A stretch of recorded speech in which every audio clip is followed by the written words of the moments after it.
Tonight, we are going to explore one of the oldest and most tender teachings in all of Buddhist wisdom.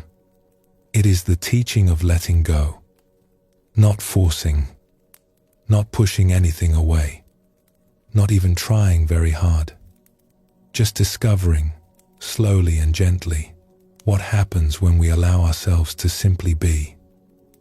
Before we begin, feel free to share what time it is and where you're listening from. The Buddha once said that the root of all suffering is attachment, and the path to peace is learning, little by little, breath by breath, to loosen our grip. Not because what we hold is not precious, but because our hands were never meant to stay closed forever. This is not a teaching you need to memorize or master. It is more like a warm current you can rest in. Let the words wash over you. Let the stories carry you. If your mind wanders, that is perfectly fine. Let it wander and come back like a leaf floating on a gentle stream. So settle in. Let your shoulders soften. Let your breath find its own easy rhythm. And let's begin our journey together. A man was walking alone through the mountains. It was early morning, and the world was wrapped in the kind of stillness that only mountains can hold. Mist curled through the valleys far below like slow rivers of white silk.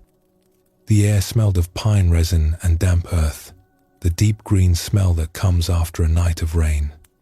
He had been walking for some time, following a narrow trail that wound along the edge of a high ridge. On one side, the rock face rose steep and mossy. On the other, the land fell away into a vast, cloud-filled valley. The only sounds were his footsteps on the soft ground and the distant calls of birds hidden somewhere in the canopy. A stream trickled nearby, though he could not see it. He could feel the cool of its presence in the air. He was at peace, or at least he thought he was. Then he heard something behind him, a low sound, almost like a deep breath, but heavier, warmer. He felt it before he understood it. He turned slowly, and there on the path, not far away, stood a tiger. Its eyes were steady and golden, patient, the way only a creature that knows its own power can be patient.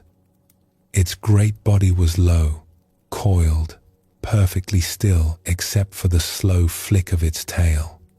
For a moment, neither of them moved. The mist drifted between them. Then the man ran. He did not think. He did not choose. His body simply ran, the way a deer runs, the way all living things run when something ancient wakes up in them and says, "Go." He ran along the ridge with the tiger behind him, his breath ragged, the trail narrowing beneath his feet, and when the path ended suddenly at the edge of a cliff, he did the only thing left to do. He leapt over the edge. His hands found a root growing out from the rock face, thick and gnarled and old, and he grabbed it. He held on with everything he had. His fingers wrapped around it so tightly that the bark pressed lines into his palms. Now he hung there, suspended between two impossible things. Above him, the tiger paced at the edge, watching with those golden eyes. Below him, a long fall into mist and jagged stone.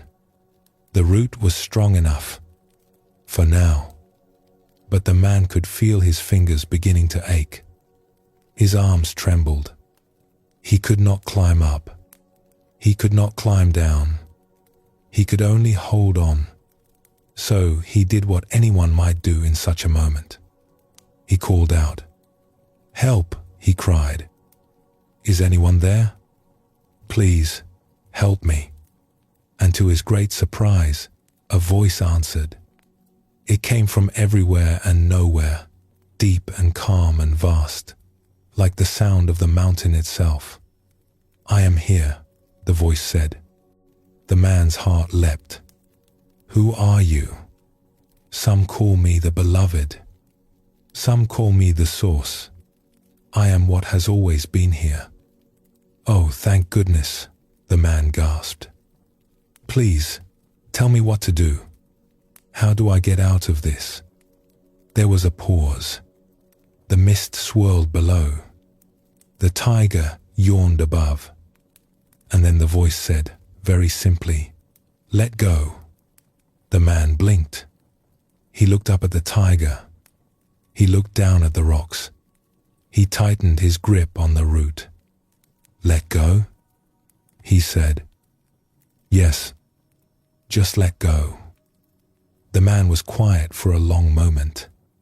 Then he called out again, a little louder this time. Is there anyone else there? This little story has been told in meditation halls and temple gardens for a very long time. And every time it is told, there is a gentle ripple of recognition in the room. Because we have all been that man on the cliff. We have all heard the teaching. We have all been told, in one way or another, to let go. Let go of your worries. Let go of your anger. Let go of the past. Let go of the things you cannot control. It is perhaps the most universal piece of spiritual advice ever offered. You will find it in the words of the Buddha. You will hear it from Zen masters and forest monks, from poets and grandmothers, from therapists and dear friends. And it is true. It is absolutely true. Letting go is the doorway to peace. But here is what that little story captures so perfectly. When we are truly stuck, when we are genuinely frightened, when we are hanging over what feels like an abyss, letting go is the very last thing we are able to do. Everything in us grips tighter. Every instinct says, hold on. The Buddha taught this with great compassion. He said that clinging is like holding a burning coal. We know it is hurting us. We can feel the heat. And still, we hold on because the thought of opening our hand feels even more frightening than the pain. Let us sit with this for a moment, gently. Not to solve anything, just to notice. Most of us carry at least one habit that we know, somewhere deep inside, is keeping us from living more freely. It might be a habit of the mind. Perhaps you know the one. The thoughts that circle and circle, especially in the quiet hours. The worries that replay themselves like a song you cannot stop humming.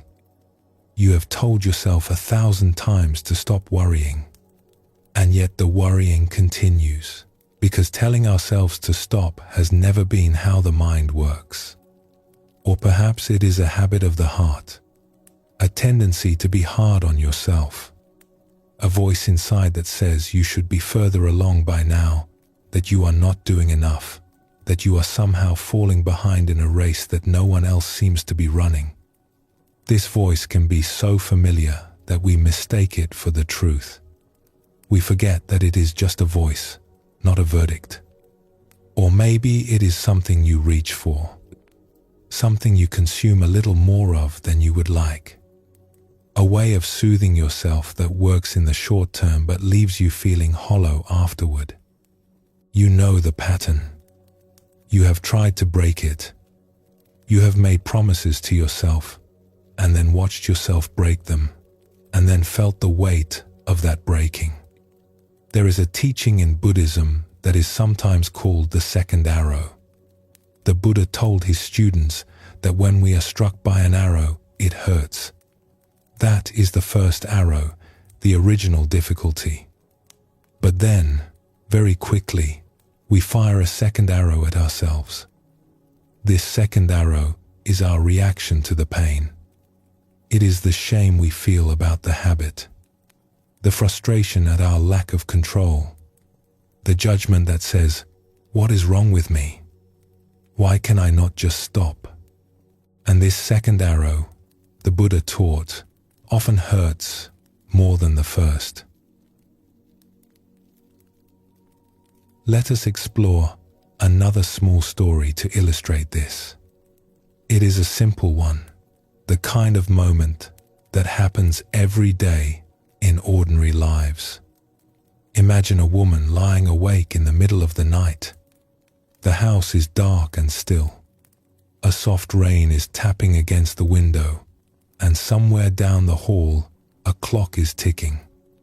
Everyone else is sleeping. The dog is curled at the foot of the bed, breathing those deep, easy breaths that sleeping dogs breathe. The whole world seems to be at rest, but her mind is wide awake. It is turning over a conversation she had that afternoon with a friend or a co-worker or her sister. Something she said that she wishes she had not said. A small carelessness, a word that came out sharper than she meant it to, and the look on the other person's face afterward. That look. She replays it. She edits it. She imagines different versions of the conversation, rearranging the words like furniture in a room, trying to find the arrangement that does not hurt. In one version, she is kinder. In another, she is funnier. In another, she says nothing at all and just listens. Each version is a little better than the last, a little more polished, and none of them changes what actually happened. She knows this is not helpful. She can feel her body tensing with each replay, the jaw tightening, the stomach pulling inward. She tells herself to stop. Just let it go, she whispers into the dark. It is done.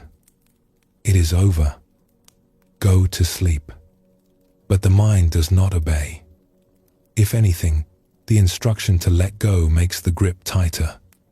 Now she is not only replaying the conversation but also frustrated with herself for replaying it. There are two things keeping her awake now instead of one. The original worry and the worry about worrying. She sighs and turns over. The rain keeps tapping. The clock keeps ticking. The dog shifts and settles. And still the mind turns. This is such a small, ordinary moment. And yet it contains the entire teaching.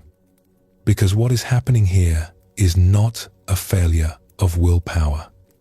It is not a sign that something is wrong with her. It is simply the nature of the mind when it is caught. The more we fight it, the more entangled we become. Like a bird caught in a net, struggling only tightens the threads. The great Zen master Senkan wrote, centuries ago, the struggle between what is and what we think should be is the mind's worst disease. And that is exactly what happens at 2:30 in the morning.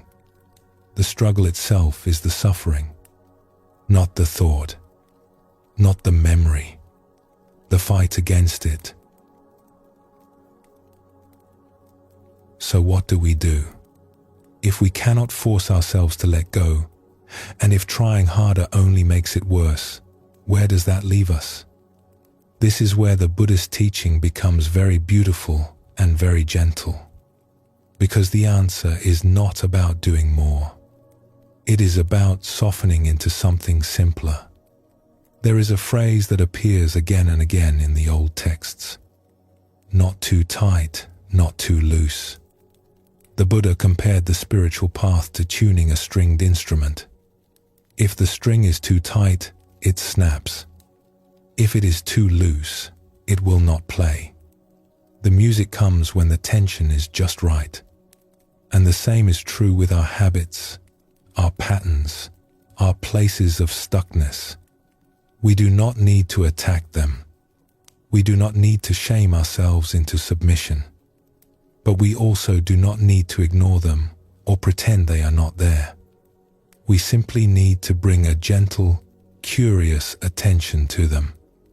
To notice them the way you might notice a knot in a piece of old rope. You do not yank at it. You hold it up to the light. You look at how the threads are woven together. And sometimes, just by looking, the knot begins to remember how to loosen. A Tibetan teacher once used a lovely image. He said that awareness is like the sun, and our tensions are like ice. The sun does not fight the ice. It does not argue with the ice or try to convince the ice to melt. It simply shines. And in the presence of that warmth, the ice does what ice naturally does. It softens. It opens.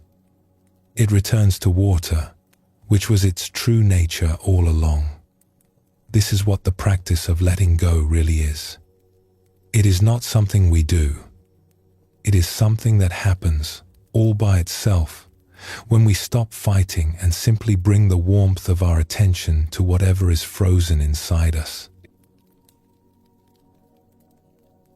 Now, it is important to say this plainly because it is so easy to misunderstand. Noticing a habit is not the same as getting rid of it. The woman lying awake at night may notice her thoughts spinning and still not fall asleep right away. The person reaching for comfort may notice the craving and still reach anyway. The one caught in self-judgment may see the pattern clearly and still hear that familiar harsh voice. And that is perfectly all right, because the noticing itself is the shift. It may not look dramatic. It may not feel like freedom, not at first. But something very important has changed. Before, you were inside the habit, looking out through its eyes, living in its world. Now, even for a moment, you are outside it. You are the one seeing it. And that tiny distance, that sliver of space between the habit and the awareness of the habit, is everything. The Buddha called this the beginning of wisdom. Not the end of suffering, but the beginning of understanding. And he said that this beginning is already a kind of liberation. Like a person who has been locked in a dark room for a long time and who suddenly notices, in one corner, a thin line of light coming through the wall. The room is still dark. The door is still locked. But that line of light changes everything, because now they know there is something beyond the room. This is what we are doing together, you and I. We are not trying to fix anything tonight. We are not trying to make our habits disappear or force ourselves to let go of what we have been holding. We are simply looking for the light, noticing the knot, feeling the warmth of our own attention, and trusting that this is enough. Because in the Buddhist tradition, it always has been. There is a beautiful old teaching that compares the human heart to a garden. In this garden, all kinds of things grow. There are flowers, yes. Beautiful, fragrant, bright. Jasmine and lotus and small wildflowers that bloom close to the ground where no one thinks to look. But there are also weeds. Thorny, stubborn, deep-rooted things that seem to come back no matter how many times you pull them out. Most of us spend a great deal of energy fighting the weeds. We pull and we dig and we worry. And when the weeds come back, as weeds always do, we feel defeated. We feel like bad gardeners. We wonder why everyone else's garden looks so much better than ours. There is a story about a young monk who came to his teacher in great frustration. He had been practicing meditation for several years, and still his mind was full of restless thoughts. Still he lost his temper. Still he compared himself to the other monks and found himself lacking. "Teacher," he said, "I have been pulling weeds in my garden for 3 years now, and still they return. What am I doing wrong?" The old teacher smiled. He led the young monk outside to a small courtyard where a garden grew. It was not a perfect garden. There were weeds growing between the stones, and some of the plants were scraggly and wild. But there were also flowers, and the air was sweet with them. "Tell me," the teacher said, "when you walk into this garden, where do your eyes go first?" The young monk looked. "To the weeds," he said honestly. "Yes," the teacher said, "that is the habit. But the flowers are blooming too. And they did not bloom because I defeated the weeds. They bloomed because I gave them water and sunlight and time." The young monk was quiet for a long while. "So I should stop pulling weeds?" he asked. "You should start noticing flowers," the teacher said. "This is what the wise gardeners know. The weeds are not the enemy. They are simply plants that grow where conditions allow them to grow. If you change the conditions, if you enrich the soil, if you let in more light, if you tend to the garden with patience and care, the weeds begin to lose their hold. Not because you fought them, but because you created an environment where something else could flourish. The enriched soil is awareness. The light is compassion. The patient tending is this practice of noticing, again and again, with kindness rather than judgment. And the flowers that grow in that tended garden, they are the moments of peace, of freedom, of genuine ease that arise when we are no longer at war with ourselves. They are the moments when letting go happens on its own, as naturally as an exhale, as naturally as a petal opening to the morning sun. So as we come to the end of this first reflection, let us not try to let go of anything just yet. Let us simply be here. Let us notice what we notice. If there is a habit you carry, a familiar pattern, a place of holding, just let it be there for now. You do not have to do anything about it. There is a saying in Zen, sitting quietly, doing nothing, spring comes and the grass grows by itself. That is the spirit we are resting in tonight. Not effort, not struggle, just a quiet presence and a trust that something in us knows how to open. The man on the cliff is still hanging there, if you like, still gripping his root, still looking down at the mist. And the voice is still there too, patient and warm, not demanding, not rushing, just offering the simplest invitation in the world. Let go.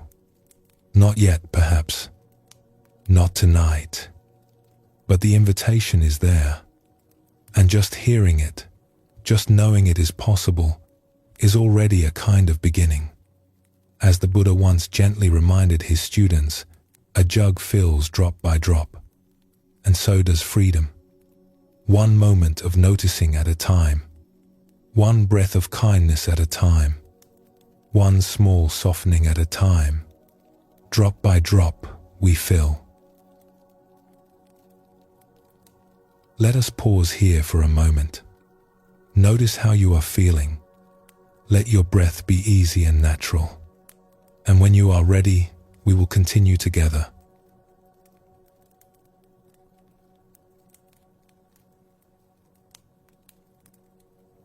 Have you ever been offered something kind, something generous, and found yourself unable to fully take it in?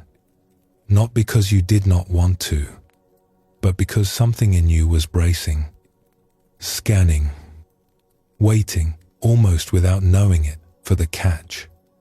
Someone pays you a compliment, and instead of letting it land, your mind is already explaining it away. Someone offers help, and a quiet voice inside says, "Be careful."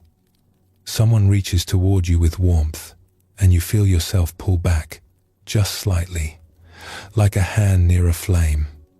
If you have felt this, you are not alone. And there is nothing wrong with you. You have simply learned, somewhere along the way, to protect yourself. And that learning went so deep that it became invisible. It became the water you swim in, the air you breathe, the lens through which you see the world.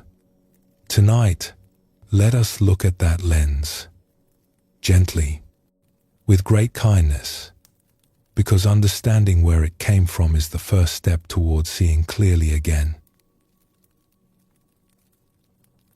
There is an old Buddhist parable about two monks walking through a forest. They came to a river where the current was strong, and standing at the bank was a traveler who could not cross alone. The elder monk offered to help. He carried the traveler across on his back, set them down safely on the other side, and the two monks continued on their way. An hour passed. Then two. The younger monk grew more and more agitated, until finally he burst out, "How could you do that? We are not supposed to have contact with strangers. We have taken vows." The elder monk walked quietly for a moment. Then he said, "I set that traveler down at the river 2 hours ago. Why are you still carrying them?" This is one of the most beloved stories in the Buddhist tradition, and it speaks to something very simple. We carry things long after the moment has passed. We hold on to encounters, to fears, to old cautions, long after the river has been crossed. The body remembers. The heart remembers. And sometimes we do not even realize what we are still carrying, because we have been carrying it for so long that it feels like part of us. Let us explore a story about what this looks like in a life. There was a young man who grew up in a part of a large city where life was unpredictable. It was not a terrible place. There were people who loved him. There were warm kitchens and laughter and summer evenings on the front steps. But there was also an edge to things. You learned early to read a room. You learned to notice who was on the street and what mood they were in. You learned to keep your head up but your eyes soft, to move through the world with a kind of careful alertness, the way an animal moves through tall grass. This was not something anyone taught him in words. It was something his body learned. The way your body learns to flinch before you even think about flinching. The way your shoulders learn to carry themselves a certain way, pulled in, a little guarded, ready. By the time he was grown, this alertness was as natural to him as breathing. He did not notice it any more than a fish notices water.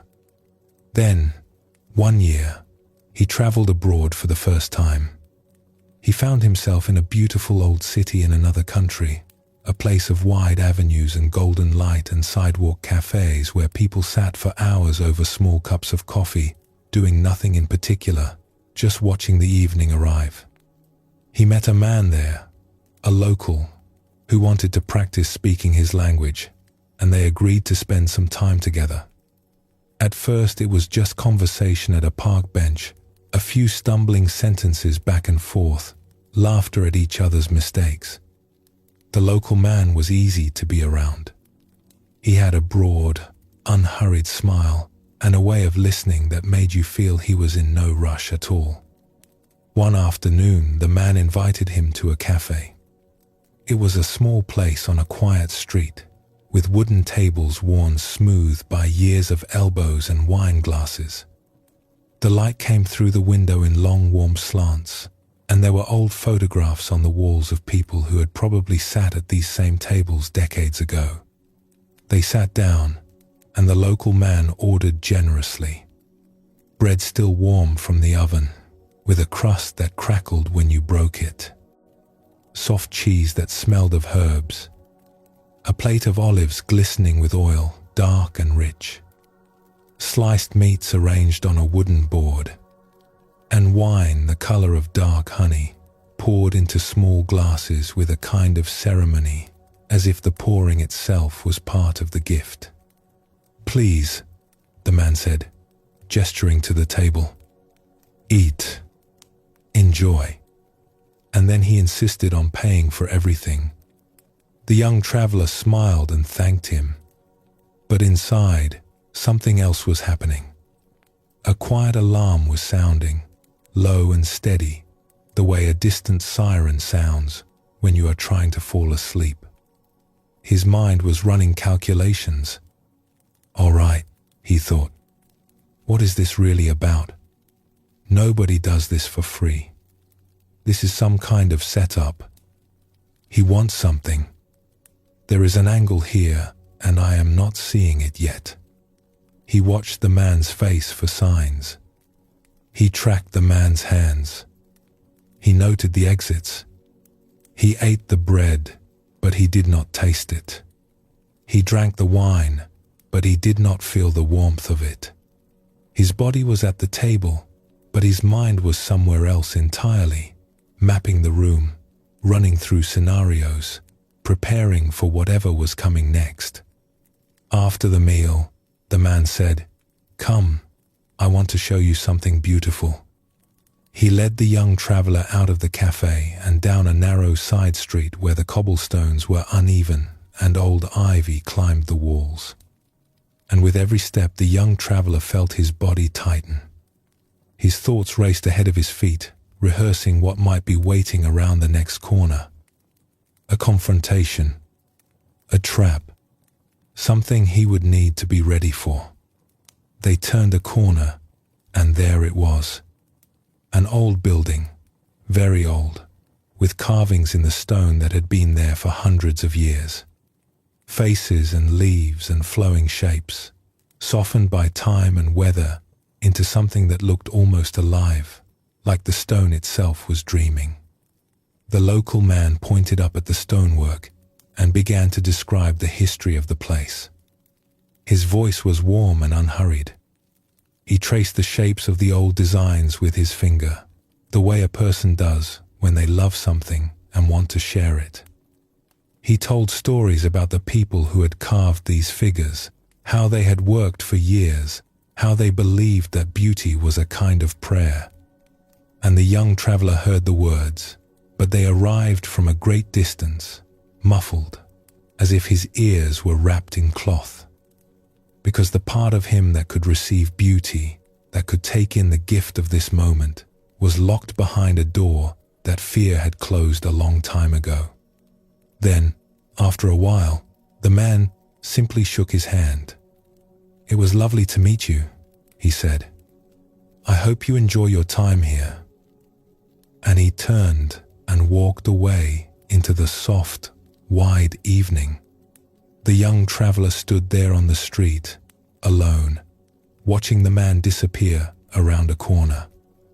The last light was golden on the old stone walls. Somewhere, someone was playing music. The air smelled of bread and rain. And he realized, with a slow, quiet ache, that he had missed it. He had missed the whole thing. The bread, the kindness, the beauty of the building, the simple, generous pleasure of a stranger wanting to share something lovely. All of it had passed through him like light through a closed window. He had been right there, and he had not been there at all, because his eyes had been shaped by another city. His body was still moving through that old tall grass, still scanning, still bracing. And the habit was so deep, so old, so woven into his muscles and his breath, that even in this golden, peaceful place, he could not put it down. This is such a tender thing to recognize, and it is important to say, before we go any further, that there was nothing foolish about this young man. His alertness had kept him safe. It had served him well for years. The body does not learn to brace for no reason. Every habit of protection we carry was, at some point, the wisest thing we could do. It was our intelligence, our love for ourselves, our deep wish to survive and to keep going. The Buddha spoke often about this with great compassion. He taught that our patterns of holding are not sins. They are not character flaws. They are the mind's way of trying to take care of us. Like a mother who holds her child a little too tightly, not because she wants to crush the child, but because she loves the child and the world feels dangerous. The holding comes from love, even when it hurts, even when it has outlived the danger. And this is why shame never works. You cannot shame yourself out of a habit that was born from self-protection. Shame only says, you are wrong for trying to keep yourself safe. And the body hears that and it grips tighter because now it has one more thing to protect itself from. There is a quiet teaching in Zen that says, no blame. Just 2 words. No blame. Not no responsibility. Not no awareness. Just no blame. This is one of the most freeing things you will ever hear if you let it land. Because so many of us have spent years blaming ourselves for the very things that were trying to keep us safe. We blame ourselves for being anxious, when the anxiety was a guard standing watch. We blame ourselves for pulling away from closeness, when the pulling away was a shield we built in a time when closeness was not safe. We blame ourselves for bracing against good things, when the bracing was a wise and loving choice made long ago by a younger version of ourselves who was doing the very best they could. No blame. When you see a pattern in yourself, a way of bracing, a habit of suspicion or worry, a tendency to pull back from good things because some part of you is waiting for them to turn, the practice is simply to see it. To recognize it with the same gentleness you would bring to a child who is afraid of the dark. You would not scold a child for being afraid. You would not say, "What is wrong with you? Just stop being scared." You would sit with them. You would say, "I understand. The dark can feel very big." You would stay until they felt safe enough to close their eyes. This is how we can meet our own fear, not by fighting it, not by being disappointed in it, but by sitting with it and saying, gently, "I see you. I know why you are here. You have been trying to keep me safe for a very long time, and I am grateful." There is a line attributed to the Buddha that says, "You yourself, as much as anybody in the entire universe, deserve your love and affection." This is especially true for the parts of us that are still standing on that street in the golden light, watching kindness walk away, unable to let it in. Those parts deserve the most tenderness, not the least. Now, here is where this teaching begins to open into something spacious and hopeful. The young man in the story did something remarkable that evening. He did not fix anything. He did not overcome his fear. He did not suddenly become a different person. He simply saw it. He stood on that street and he recognized, "Oh, my eyes were made somewhere else. I am seeing this place through an old lens. That is all. Just that. Just the seeing." And yet, as we gently explored in our last reflection, this seeing is not a small thing. It is, in fact, the whole beginning. Because the moment you see the lens, you are no longer completely trapped behind it. You are both the one looking through it and the one who notices it is there. A Zen teacher once said, "The moment you see you are in a prison, you are no longer entirely in the prison. Not because the walls have fallen, but because something in you is now larger than the walls." The young man wrote about this experience later in life. He said that he wanted to create more space between his loved ones and that old blinding fear, not by pretending the fear did not exist, not by willing it away, but by seeing it so clearly that it could no longer run the show from the shadows. This is a beautiful way to understand the whole path we are walking tonight. Letting go does not mean the fear disappears. It means the fear is no longer in charge. It is still there, perhaps, but it is sitting in the passenger seat now, not driving the car.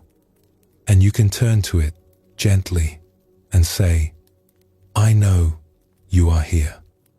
Thank you for trying to protect me, but I can take it from here." There is another small story, very simple, that illustrates this shift beautifully. A student once asked an old teacher, "How do I become free of my fears?" The teacher said, "Invite them to tea." The student was confused. "Invite them to tea? But I want them to leave." "Yes," the teacher said. "That is the problem. You are standing at the door trying to push them out, and they are pushing back. Very exhausting for everyone. Instead, invite them in. Offer them a seat. Pour them a cup. And then see what happens." "What happens?" The teacher smiled. "They drink their tea. They say what they came to say. And when they are ready, they leave on their own. They always do. It is only when we block the door that they stay forever." "But what if they never leave?" The student pressed. "Then you will have gotten very good at making tea," the teacher said. "And that is not a bad thing either. This is the way of awareness. Not fighting, not fixing, just making room. Just saying, 'You are welcome here. Sit down.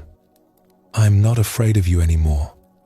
And there is something so deeply restful in that. Something that allows the whole body to exhale. The Buddha taught that suffering comes not from the difficult things that visit us, but from the war we wage against them. We suffer because we resist. We suffer because we clench against what is already here. And peace, he taught, comes from the most radical act imaginable. Allowing things to be exactly as they are, even for just one breath, even for just one heartbeat. When the young traveler stood on that street and saw his own fear clearly, he was, without knowing it, opening the door. He was not yet pouring tea. That would come later, with practice, with patience, with many more evenings of golden light and many more moments of recognizing, "Oh, there it is again. There is the old habit. There is the old city, still shaping what I see." But the door was cracked open, and a little light was coming through, and that made all the difference. So perhaps tonight, as you rest here, you might let yourself wonder, very gently, where your own eyes were made. What old city shaped the way you see?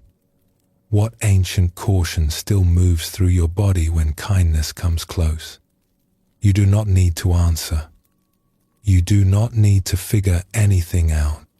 Just let the question be there, like a soft bell ringing in a quiet room. Let it hum. There is a lovely image in the Buddhist tradition of a lotus flower. The lotus grows in muddy water. Its roots are deep in the dark silt at the bottom of a pond. And yet the flower that opens at the surface is perfectly clean. It is not stained by where it came from. It does not carry the mud with it. It simply rises through it and blooms.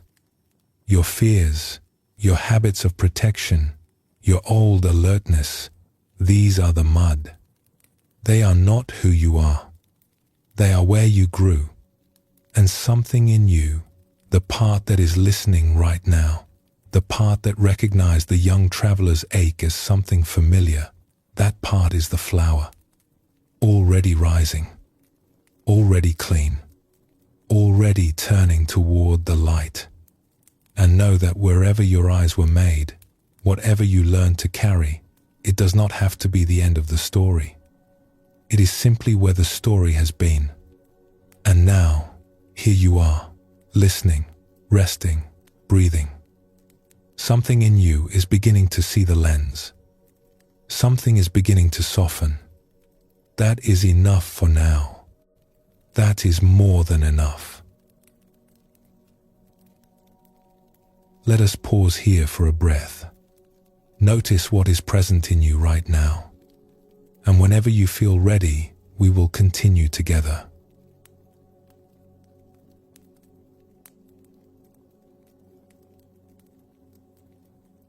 Right now, as you listen to these words, your body is doing something you probably have not noticed. Your shoulders may be pulled up just slightly, a little closer to your ears than they need to be. Your jaw may be set, just a touch, as if you are gently biting down on something invisible. There may be a small knot in your belly, a quiet tightness that has been there so long it feels like furniture. Part of the room, something you step around without seeing. And your hands, wherever they are resting, may be holding on a little more firmly than the moment requires. You might check, just gently, not with judgment, just with the soft curiosity of someone noticing, for the first time, that it has been raining. This is one of the quietest discoveries on the path of letting go. We carry so much tension that we do not know we are carrying. The body clenches and we do not feel it. Not because the clenching is hidden, but because it has been there so long that we have stopped noticing it. It is like a sound you have been hearing for years, the hum of a refrigerator, the distant rumble of a road. At some point it disappeared into the background. It became the silence itself. And yet, it is not silence. It is effort. Constant, invisible effort. The body spending energy to hold itself tight, day after day, night after night, even in sleep. We wake in the morning already tense, and we think this is just what mornings feel like. We carry our shoulders like shelves all day, and think this is just what shoulders do. We breathe in small, careful sips and think this is just what breathing is. But it is not. Underneath all that holding, the body remembers a different way of being. The way a baby breathes, deep and full, the whole belly rising and falling like a wave. The way a cat sleeps, completely surrendered, every muscle soft, trusting the ground to hold it. We were born knowing how to rest. Somewhere along the way, we forgot. Not because we are broken, but because we learned that the world required vigilance, and vigilance requires tension, and tension became home. Tonight, we are going to explore what happens when we simply notice. There is a very old teaching, sometimes told as a riddle, that goes like this. A student came to a wise teacher and said, "I have been meditating for many years, but I still feel tense and heavy. I feel like I am carrying something, but I do not know what it is. How do I put it down?" The teacher said, "Show me how you are carrying it." The student looked confused. "What do you mean?" "Show me. Right now. What are you doing with your body?" The student paused. He noticed his shoulders were lifted. His brow was furrowed. His hands were clasped tightly in his lap, knuckles white, fingers wrapped around each other as if they were holding on to something precious. "There," the teacher said gently. "You are making fists. Did you know?" The student looked down at his own hands. He had not known. "Now," the teacher said, "stop making the fists." And in that moment, the student felt something release. Not because he did anything new, but because he stopped doing something old. He simply ceased the clenching, and his hands, of their own accord, softened and opened, the way a sleeping child's hands open, naturally, without instruction. That, the teacher said, is what letting go feels like. You did not push anything away. You did not force anything to change. You simply noticed what you were doing, and in the noticing, the doing stopped. This teaching is so simple that it is easy to miss, but it may be one of the most important things we ever learn. Letting go is not an action. It is the end of an action. It is not something we add. It is something we stop. Like unclenching a fist. Like releasing a held breath. Like stepping out of a river and realizing only then how hard we had been working to stand against the current. The Buddha had a way of speaking about this that was very gentle and very clear. He said that we are all like someone standing in the rain, holding an umbrella that is turned upside down. The rain fills the umbrella, and it gets heavier and heavier, and we complain about the weight, and we wonder why life is so hard. But the solution is not to carry the umbrella more skillfully. The solution is to turn it over, or perhaps to set it down altogether. Much of our tension is like that upside-down umbrella. We are doing something, actively, all the time, that creates the heaviness. We are clenching muscles we do not need to clench. We are bracing for things that are not happening yet. We are holding our breath in the middle of a perfectly safe room.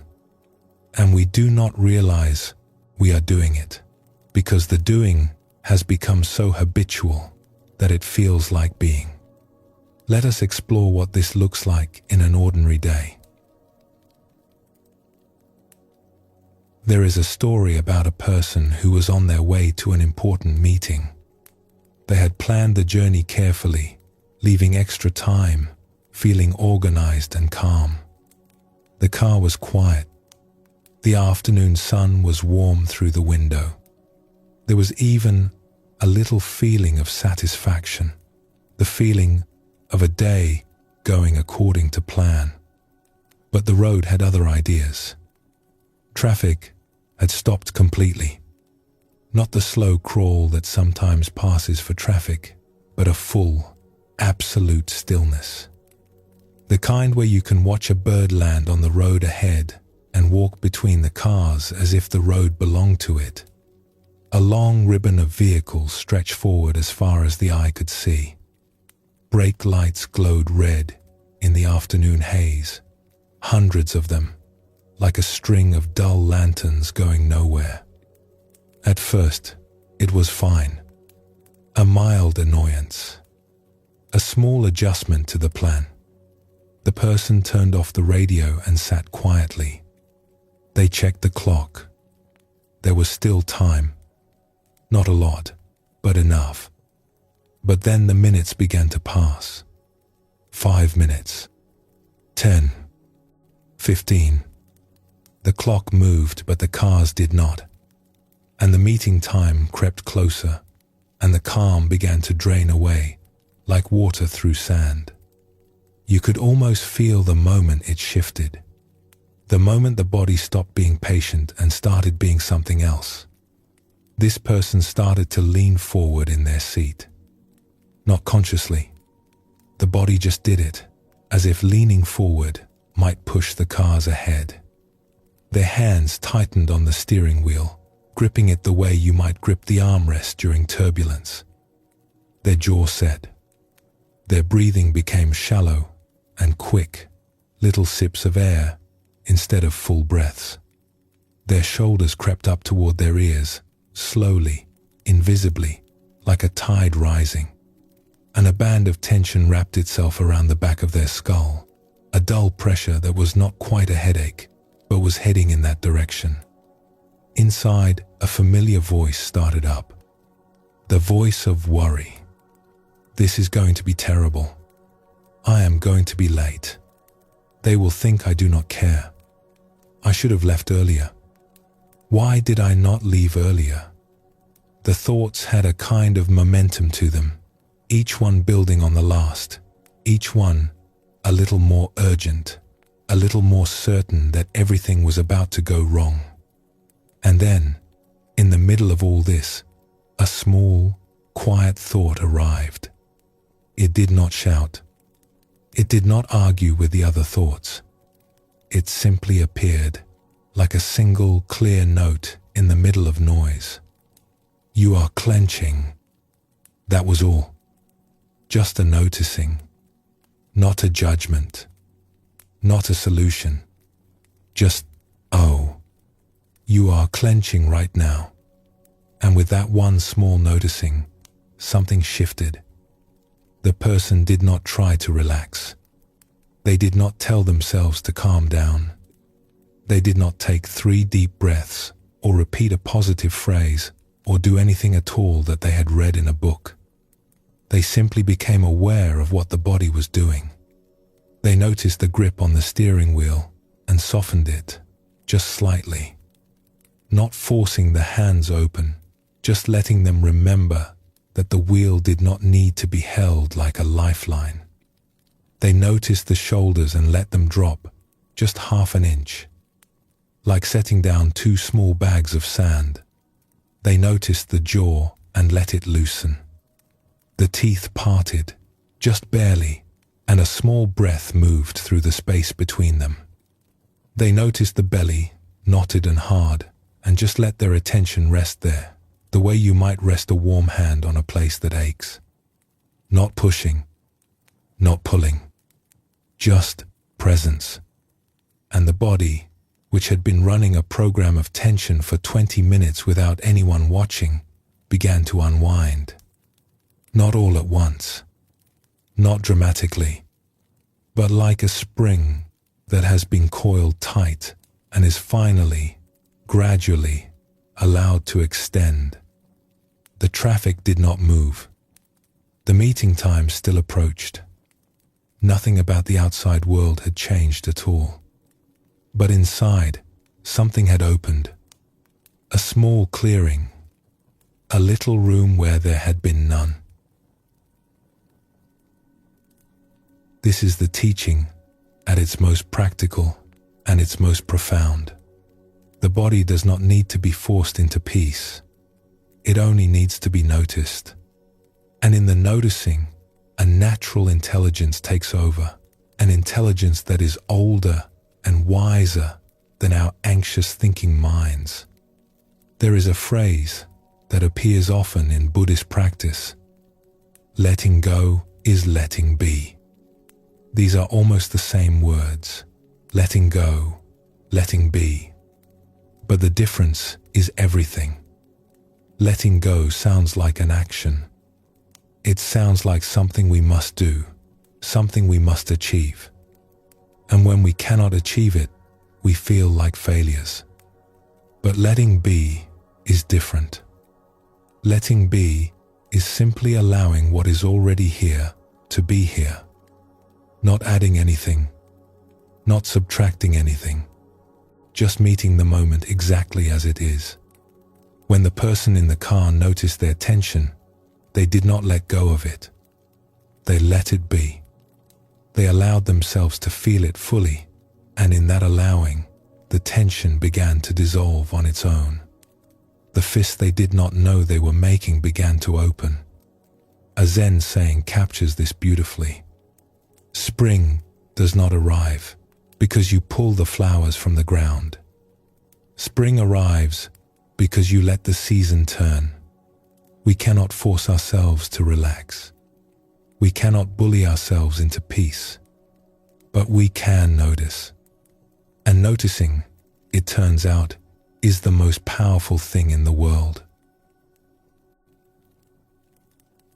There is a small story about this, told in many different ways across the Buddhist tradition. A traveler came to a river. The current was strong, pulling leaves and branches along its surface.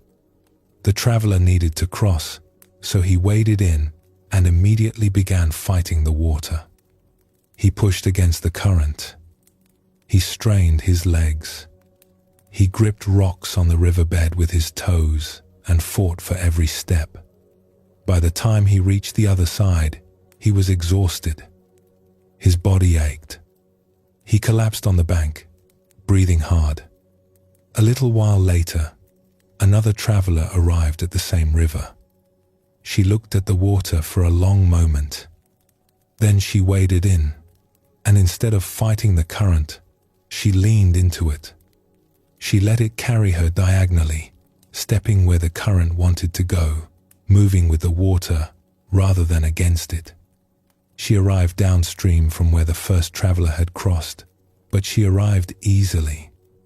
Her breathing was calm. She had barely broken a sweat. The first traveler, watching from the bank, called out, "How did you do that? I nearly spent all my energy trying to cross." The woman smiled and said, "I stopped fighting the river. The river was never my enemy. It was just a river." So much of our inner life is like this. We fight the current of what is happening. We push against our own feelings, our own bodies, our own wandering minds.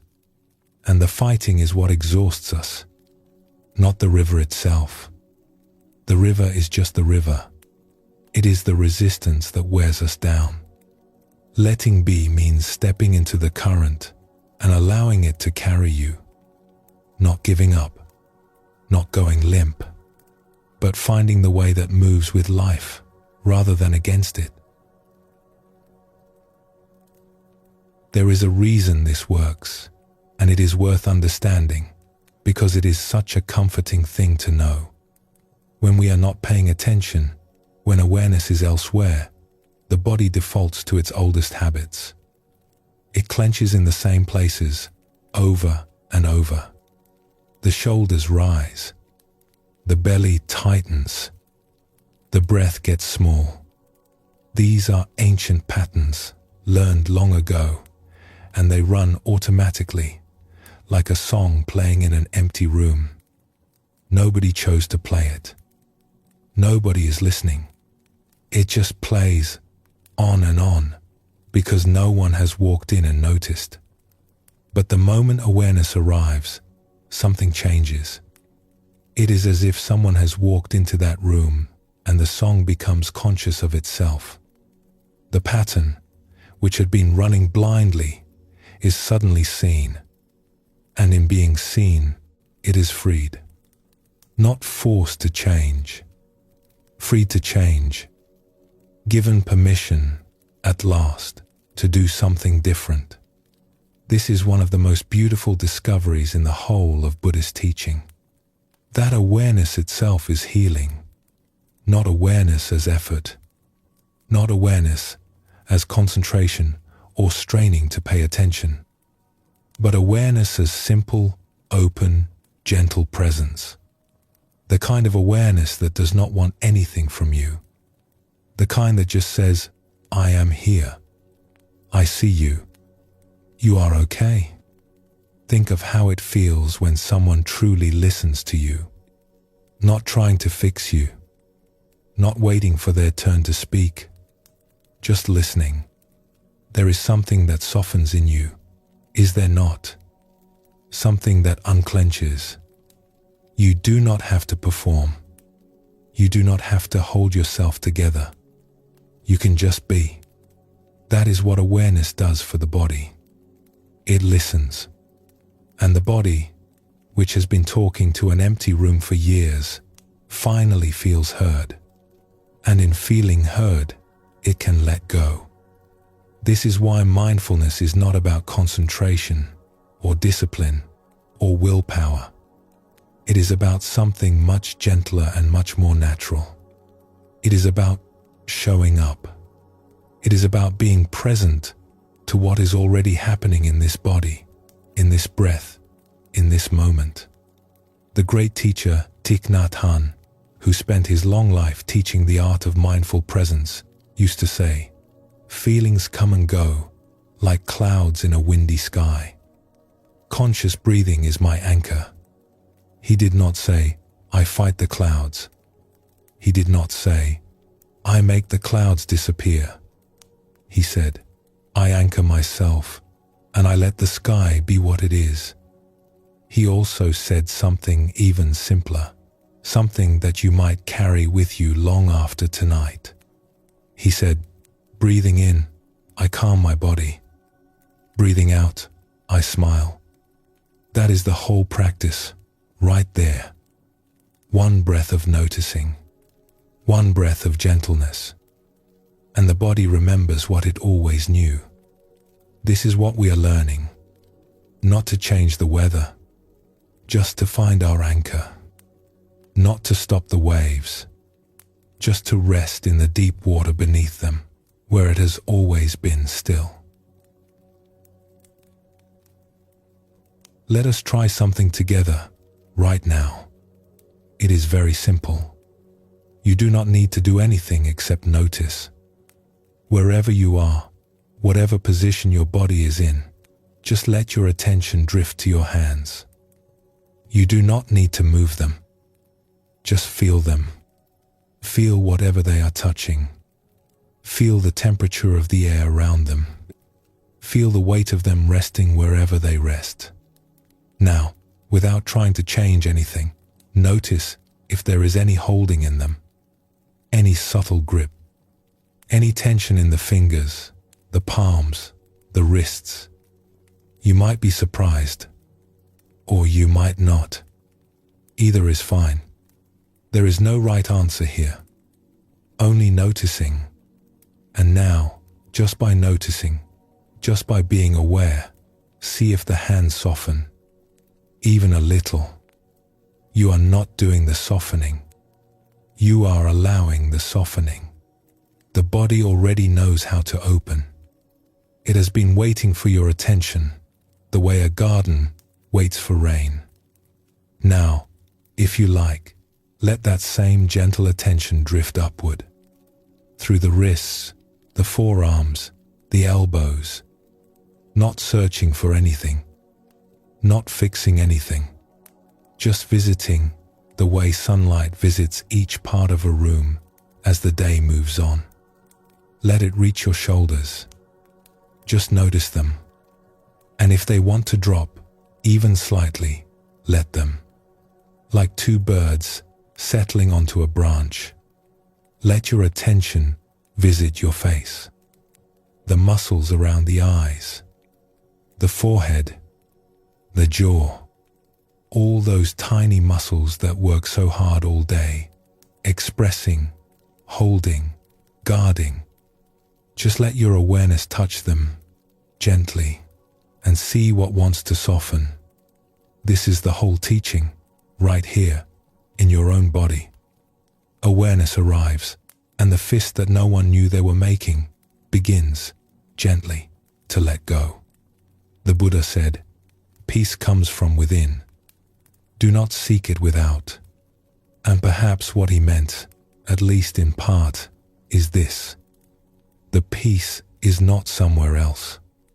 It is not something we have to go and find or earn or build.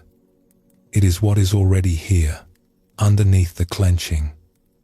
It is what remains when the effort stops. Like the stillness at the bottom of a lake, always there, even when the surface is covered in waves. Like the silence between two notes of music, which was there all along, waiting to be heard. You do not need to create peace. You only need to stop disturbing it. And the way you stop disturbing it is the simplest thing in the world. You notice, you let be. And the body, which has been holding on for so long, finally remembers that it is safe to rest. Let us rest here for a moment. Let the body be just as it is. And whenever you are ready, we will continue together.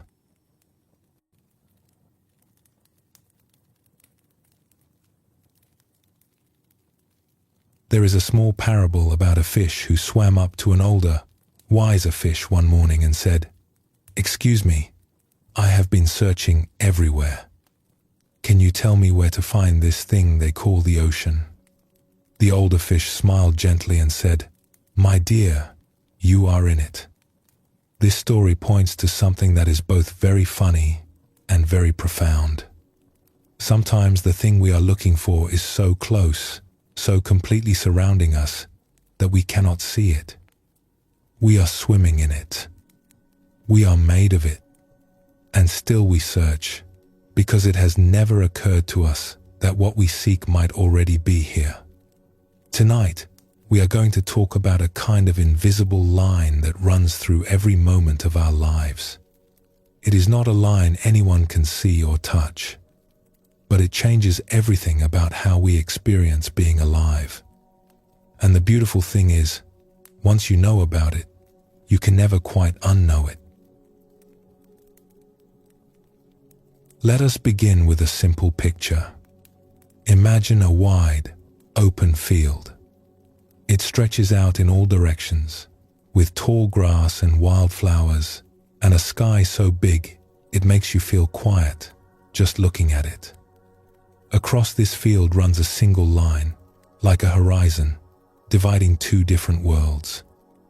Below the line, life is happening. Thoughts are spinning. Emotions are surging. The body is reacting, clenching, reaching, pulling away. Everything is in motion. But here is the important thing. Below the line, no one is watching. There is no witness. It is like a dream you do not know you are dreaming. You are completely inside the experience, and because you are completely inside it, it feels like the whole of reality. There is no space between you and what is happening. You are the worry. You are the craving. You are the irritation. There is no distance, no air, no room to move. Above the line, something remarkable happens. The same things may be occurring. The same thoughts, the same feelings, the same sensations in the body. But now there is awareness. Someone is home. There is a part of you that is watching, gently, the way you might watch clouds from a hilltop. And that watching changes everything. Not because it makes the difficult things disappear, but because it gives you room. It gives you a choice you did not have a moment ago. The choice to respond rather than simply react. Below the line, we react.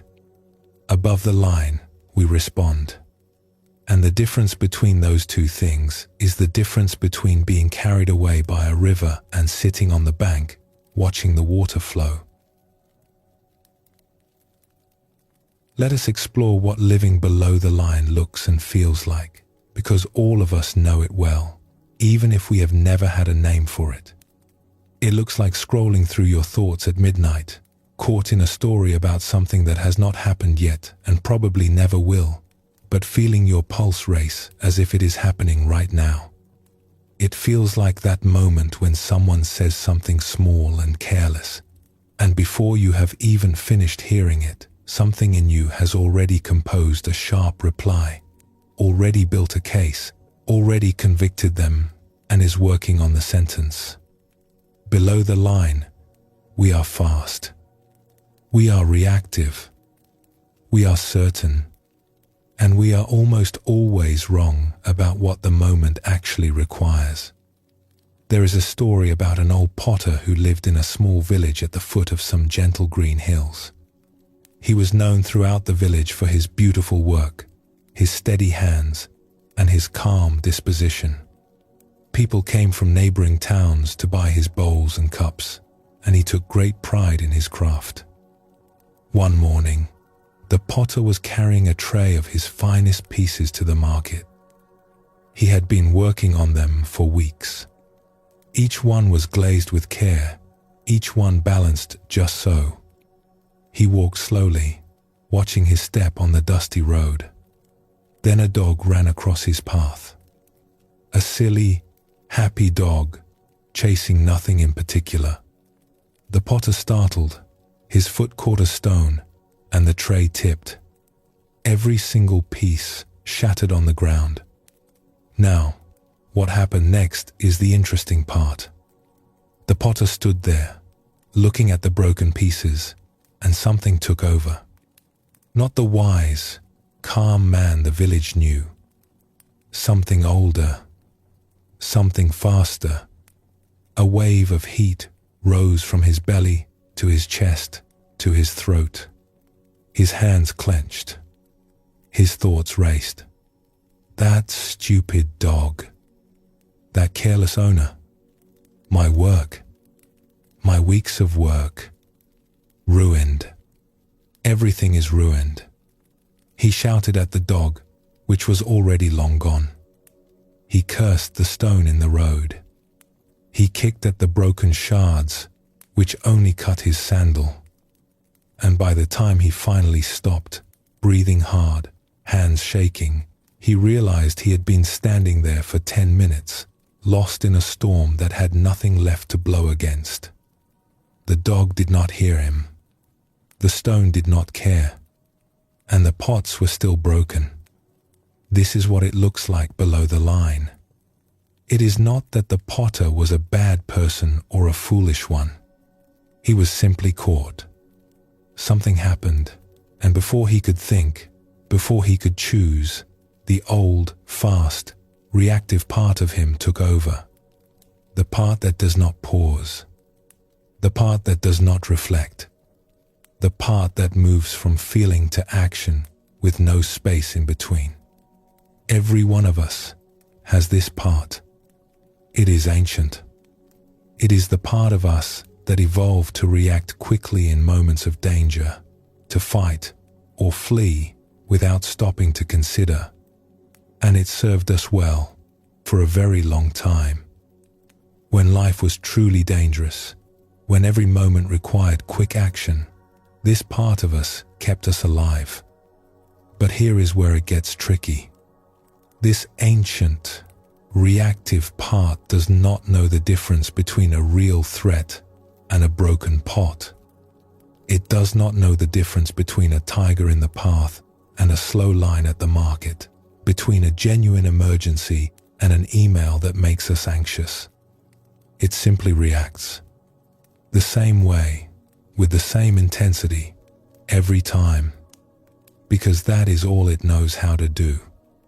And when we are living from this place, from below the line, we cannot let go. Not because we are weak, not because we are doing something wrong, but because the part of us that could let go, the aware, spacious, choosing part, is simply not online. It is like trying to steer a boat when you are underwater. You cannot reach the wheel.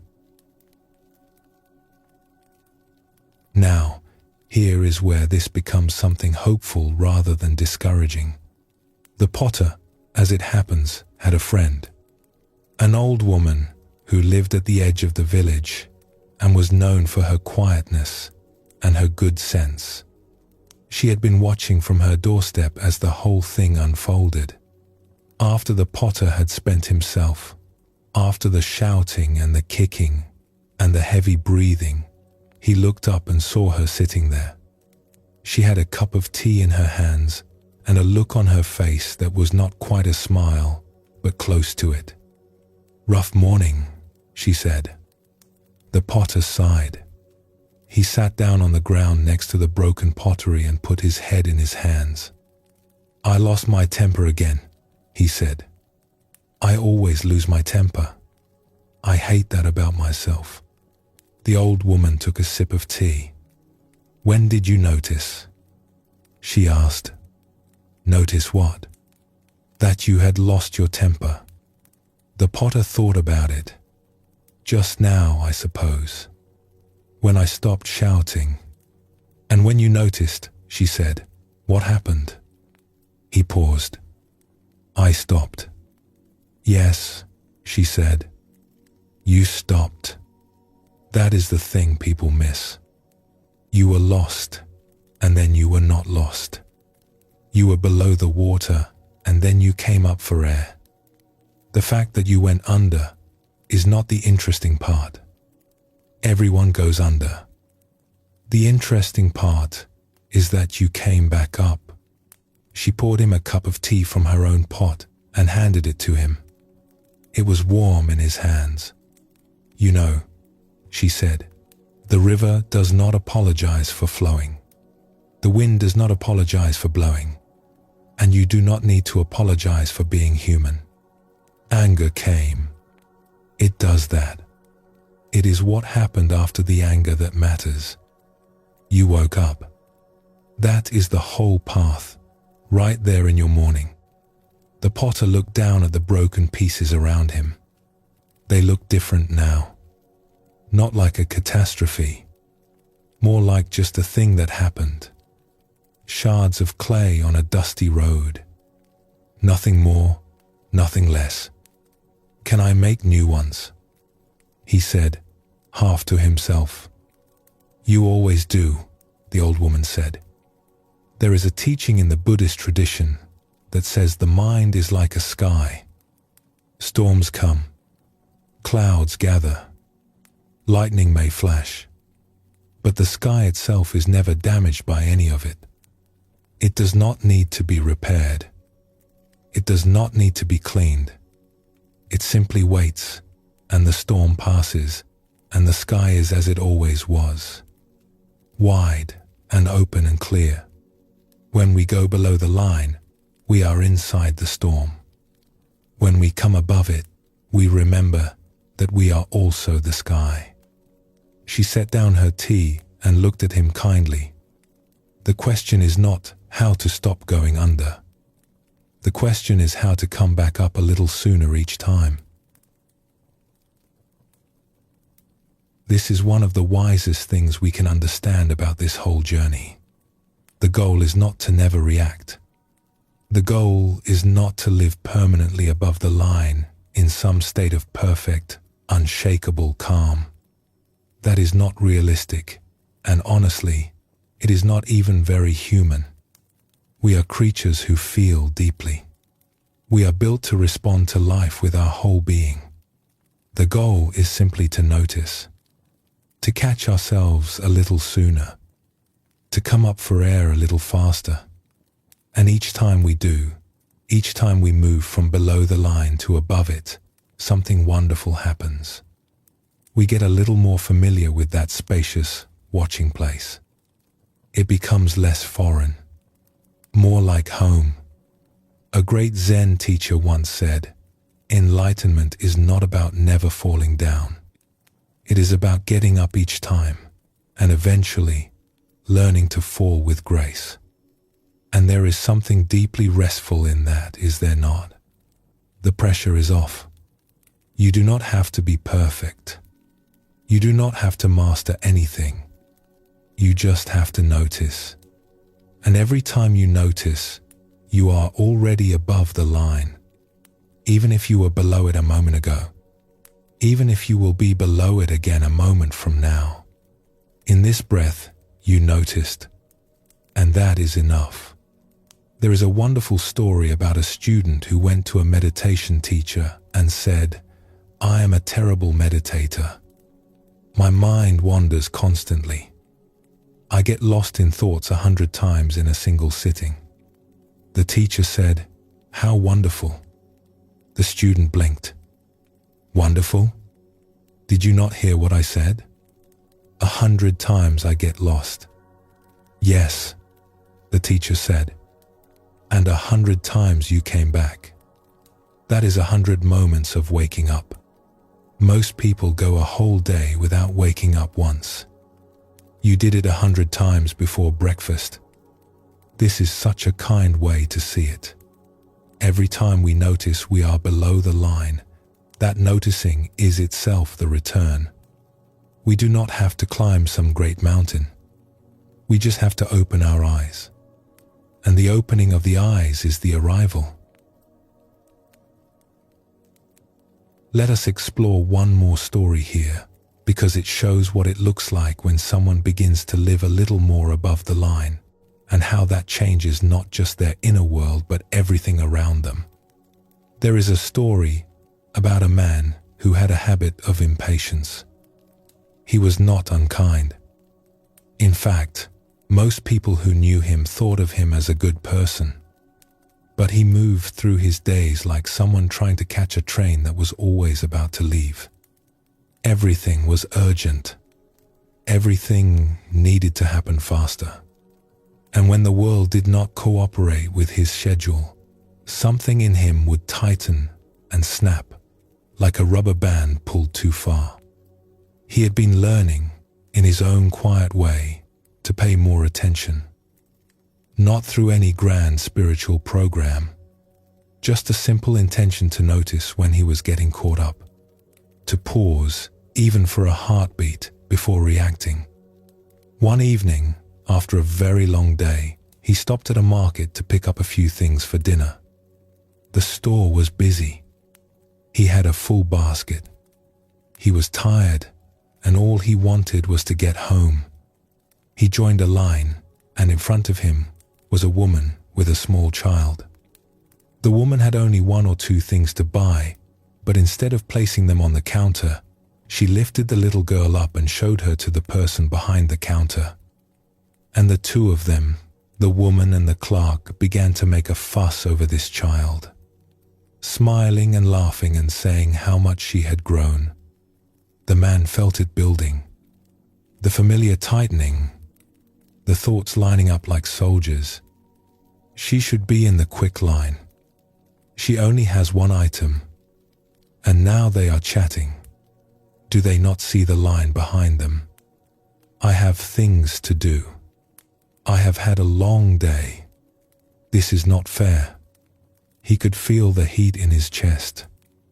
The old pattern revving up, ready to honk its horn.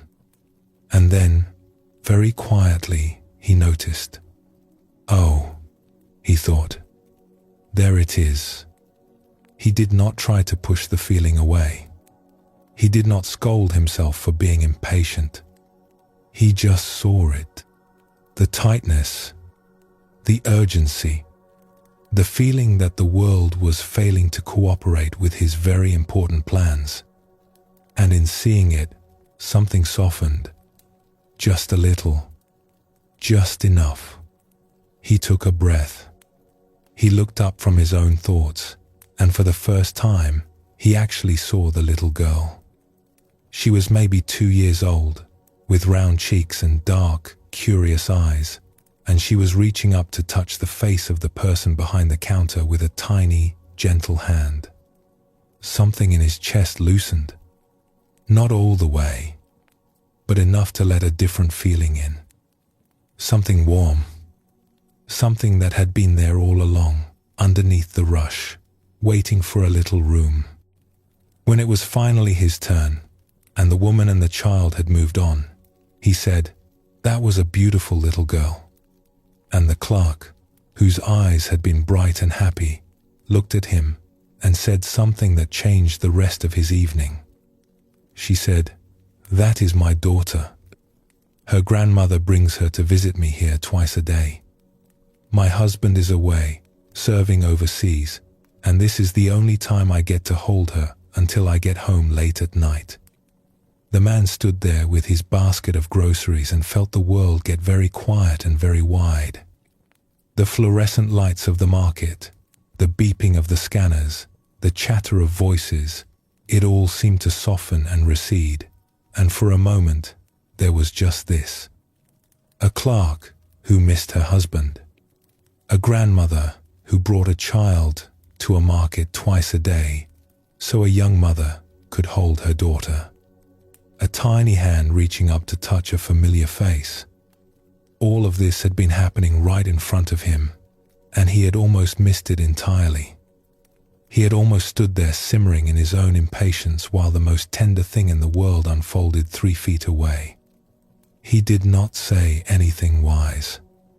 He did not have a revelation with trumpets and light. He simply felt something open in him that the impatience had been keeping shut.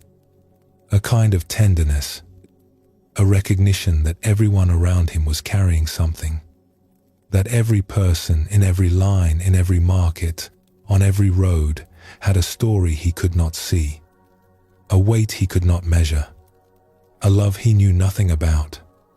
And that recognition, that simple, gentle opening, only happened because for one moment he came above the line. He noticed the tightness instead of being swallowed by it. And in that small gap, that tiny pause, the whole world flooded in. He carried his groceries home that evening, and the bag felt lighter than it should have. The air was cool and the sky was turning the color of peaches above the rooftops.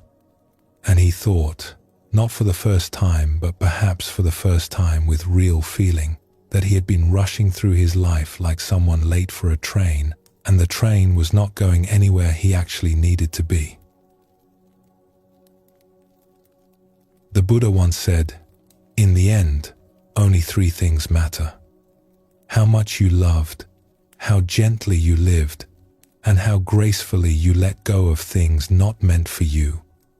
Living above the line is how we learn to do all three. It is how we love more fully, because we can see the people around us instead of being trapped inside our own reactions.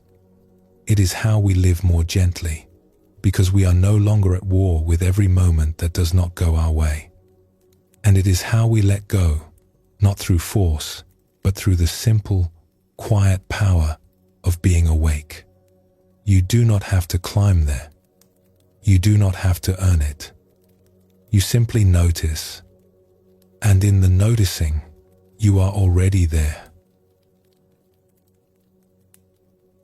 Let us pause here gently. Feel whatever you are feeling, and when you are ready, we will continue together.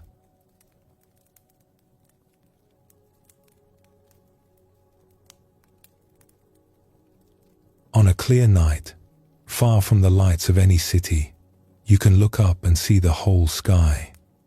Stars beyond counting. The dark velvet of space stretching out in every direction. It is so vast that it can make you feel very small, and strangely, that smallness does not feel frightening. It feels like relief. Here is something curious about that sky. It is always there. On cloudy nights, on rainy days, on afternoons so grey and heavy that you forget the sun exists, the sky is still there, unchanged, behind it all. The clouds are visitors. The storms are visitors. They come and they go, and the sky does not mind. It does not chase them. It does not cling to them. It simply holds them for as long as they last, and when they leave, it remains. Your mind is like that sky. This may be one of the most comforting things anyone will ever tell you, and tonight, we are going to sit with it for a while.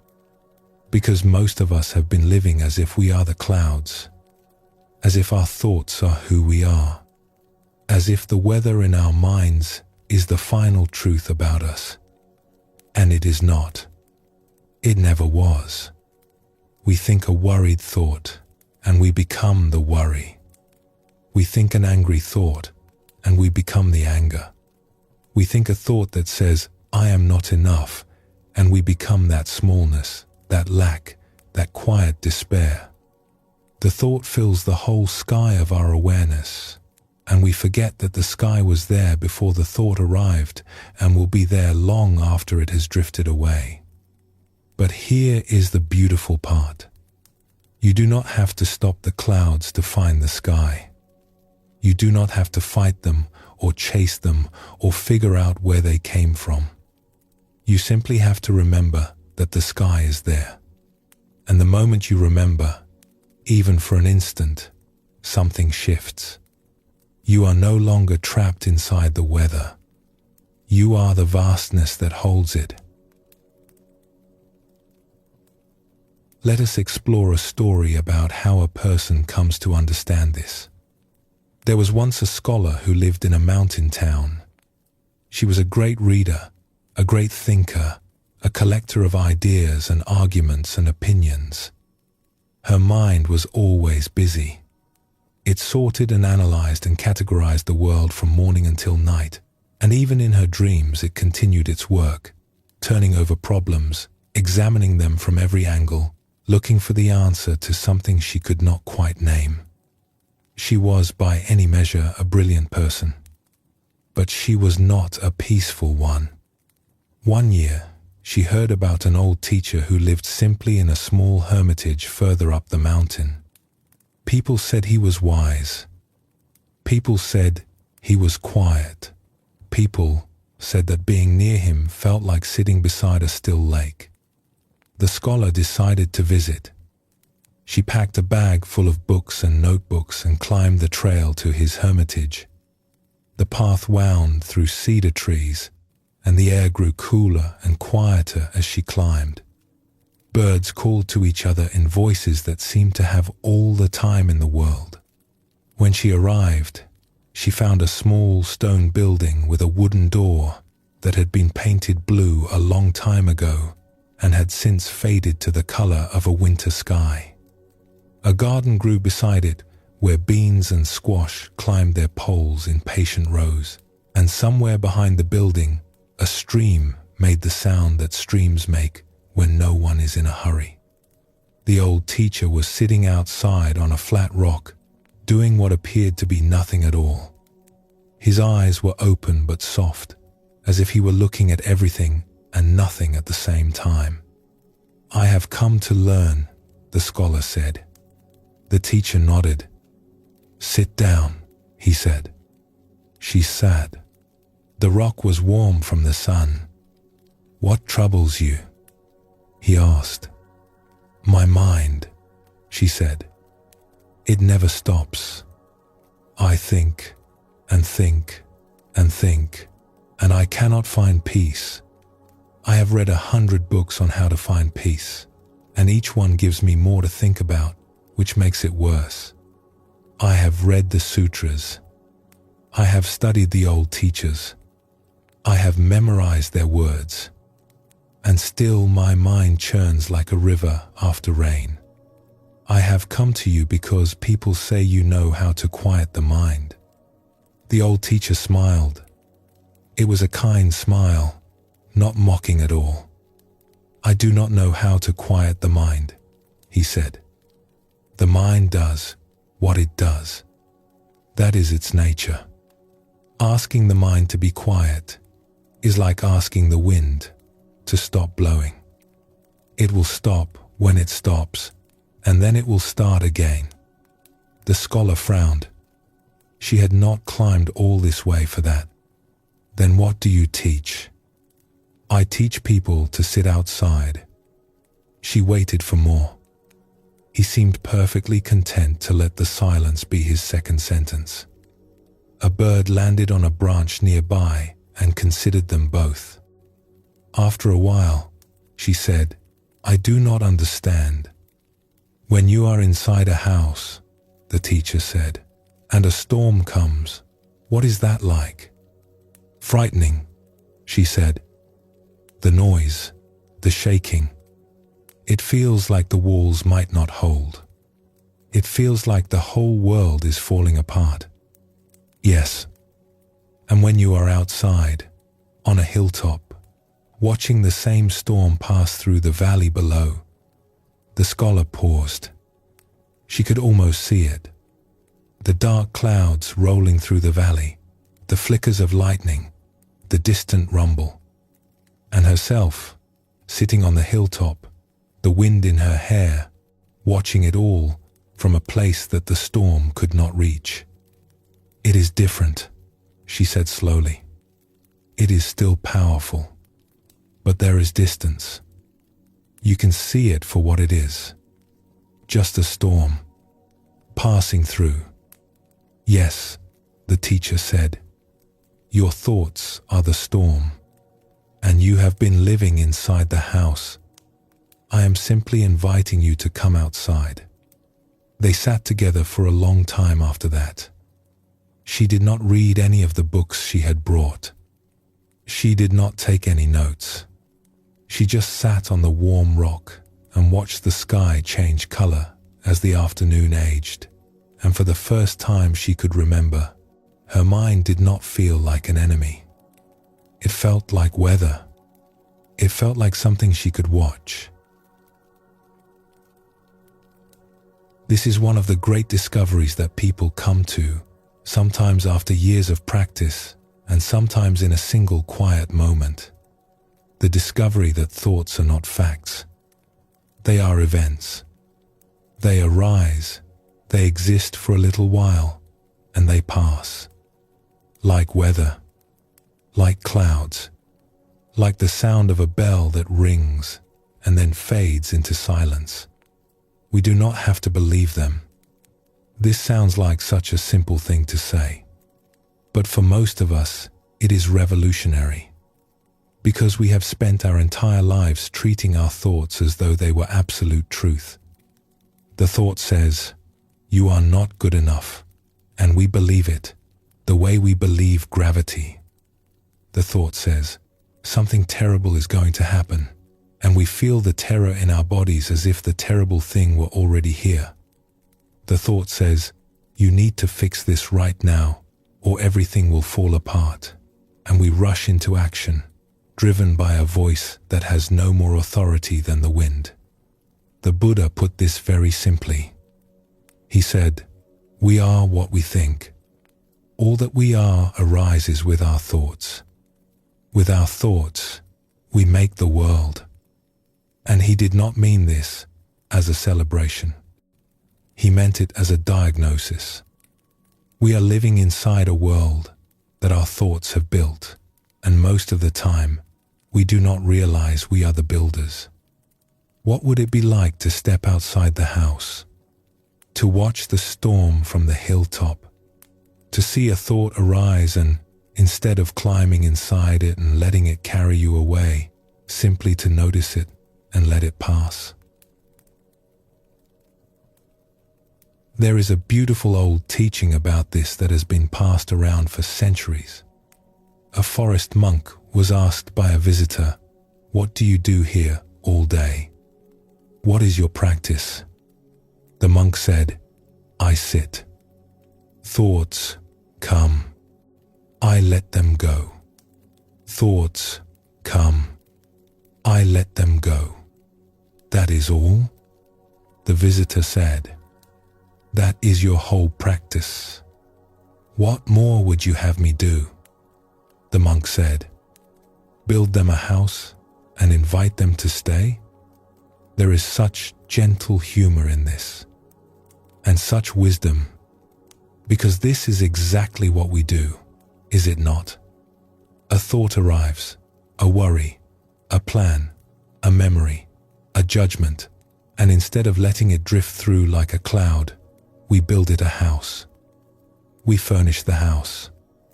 We give the thought a comfortable chair and a cup of tea, and we sit with it for hours, talking it over, decorating the rooms, adding a second floor.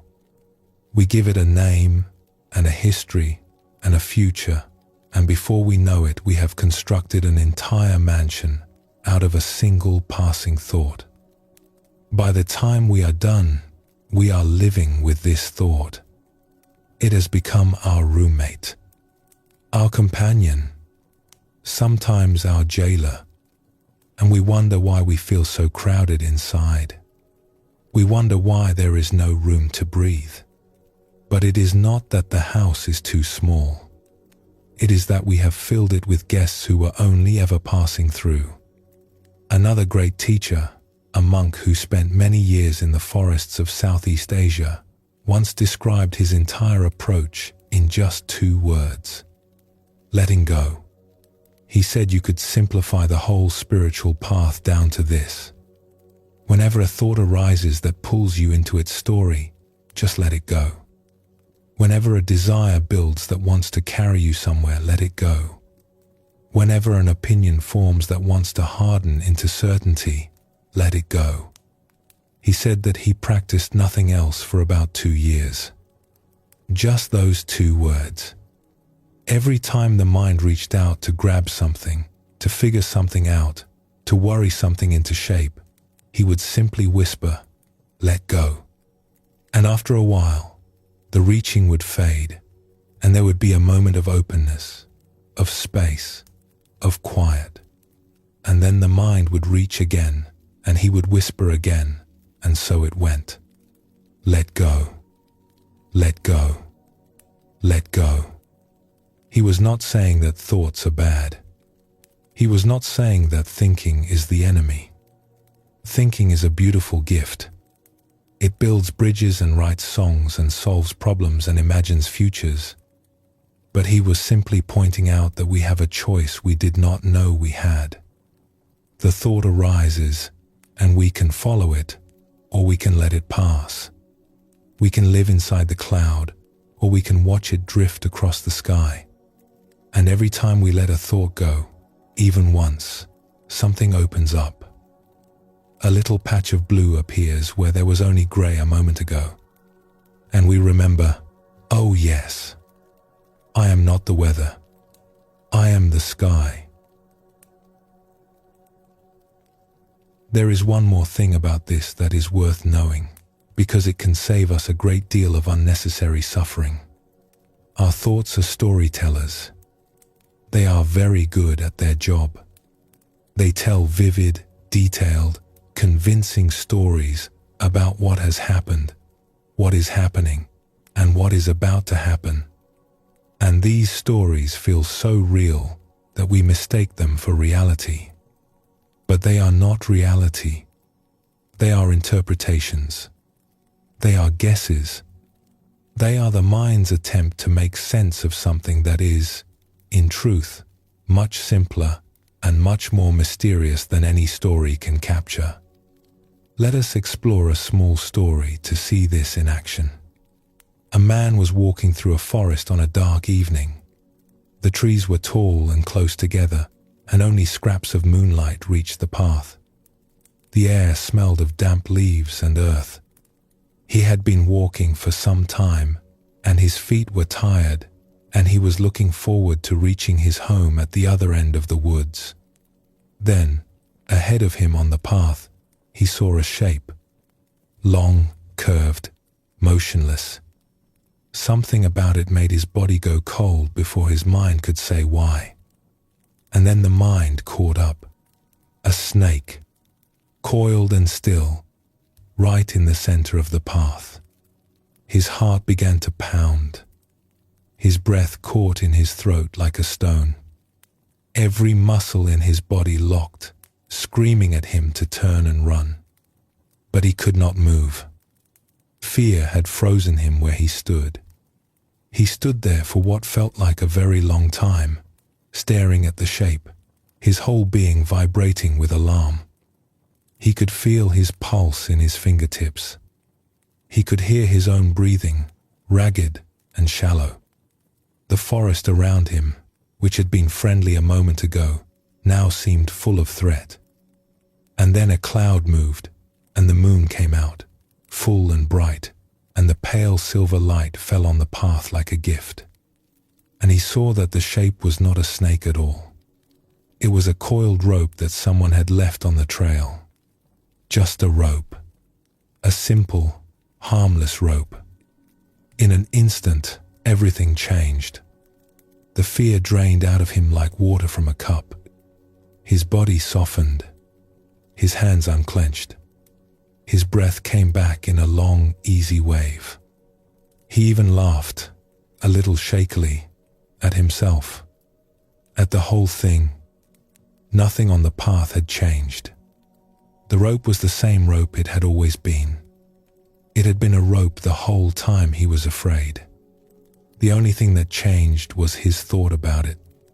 One moment he thought, snake, and his whole world was fear.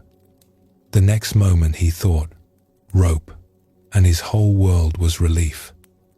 This is what our thoughts do to us, all day long. They say snake and we suffer. They say rope and we relax. And most of the time we never check. We never wait for the moonlight. We just believe the first story and live inside it, and call it reality. The Buddhist tradition has a word for this. It is sometimes translated as delusion or confusion. But a gentler way to understand it is simply this. We are mistaking our thoughts for the truth. We are confusing the map with the territory. And the map no matter how detailed, is never the land itself. Think of how many times in your life you have been afraid of something that turned out to be a rope. How many sleepless nights were spent worrying about a conversation that went fine. How many days were shadowed by a fear that never came true. How many arguments were built on a misunderstanding that, once cleared, dissolved like mist in morning light. We do not do this because we are foolish. We do this because we are human. The mind is a storyteller, and storytellers tell stories. That is what they do. The stories are often vivid and detailed and utterly convincing, and we have been listening to them our whole lives without ever thinking to ask, is this one true? Or is this just another story? This is not a failing. It is simply a habit. A very old, very human habit. And like all habits, it can be seen. And in the seeing, it begins to loosen. The moonlight comes through, and the snake, which was never really there, returns to being what it always was. So tonight, as you rest, you might notice your thoughts drifting in and out. Planning, remembering, worrying, imagining. This is not a problem. This is just the mind doing what minds do. It is the wind blowing. It is the clouds forming and dissolving and forming again. You do not have to follow them. You do not have to fight them. You can simply let them pass, the way you would let a leaf float by on a stream. You see it. You notice it. And then it is gone, and you are still here. Still the water. Still the sky. Still the awareness that holds everything and is held by nothing. The Buddha once said, nothing is permanent. Everything is subject to change. Be a light unto yourself. And perhaps this is part of what he meant. Do not anchor yourself to your thoughts, because thoughts change like the wind. Anchor yourself instead to the awareness that watches the thoughts come and go. That awareness does not change. It does not age. It does not worry. It simply is. And in that simple is, there is more peace than all the thoughts in the world could ever offer. There is a Zen poem that goes like this, though I will share it gently and in my own way. It says, on a clear night, sitting quietly, the moon reflected in a still pond. But even when clouds cover the moon is still shining. And even when the wind disturbs the pond, the water is still water. You are the moon. You are the water. The clouds and the wind are just passing through. They always have been. Let us rest here for a moment. Let the thoughts come and go as they will. And when you are ready, we will continue together.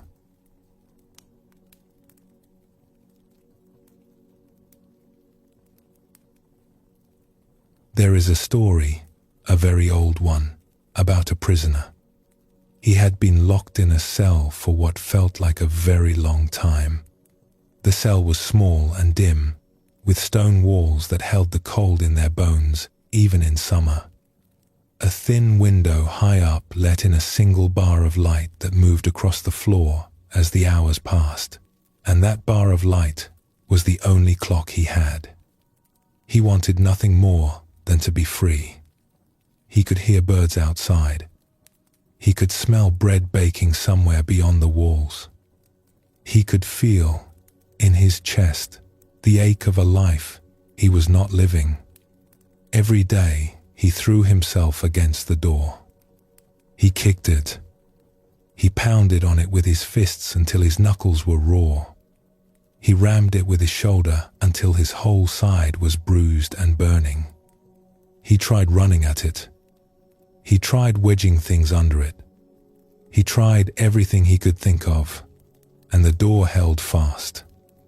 Every evening, He collapsed on the stone floor, exhausted and defeated, staring at the ceiling, listening to the birds he could not reach. And every morning he woke up and tried again. Because what else could he do? The door was all he had. This went on for years. Then one day, a child wandered into the corridor outside his cell. She was small and barefoot and had a daisy tucked behind one ear, and she seemed to have no particular reason for being there. She looked at the man through the bars with clear, curious eyes and said, "Why do you not just come out?" "The door is locked," the man said bitterly. "I have been trying to open it for years." The child tilted her head, the way children do when they are genuinely puzzled by something that adults have made complicated. She walked over to the door and placed her small hand on it. And she pushed. Not hard. Barely at all. The way you might push open a garden gate. And the door swung open.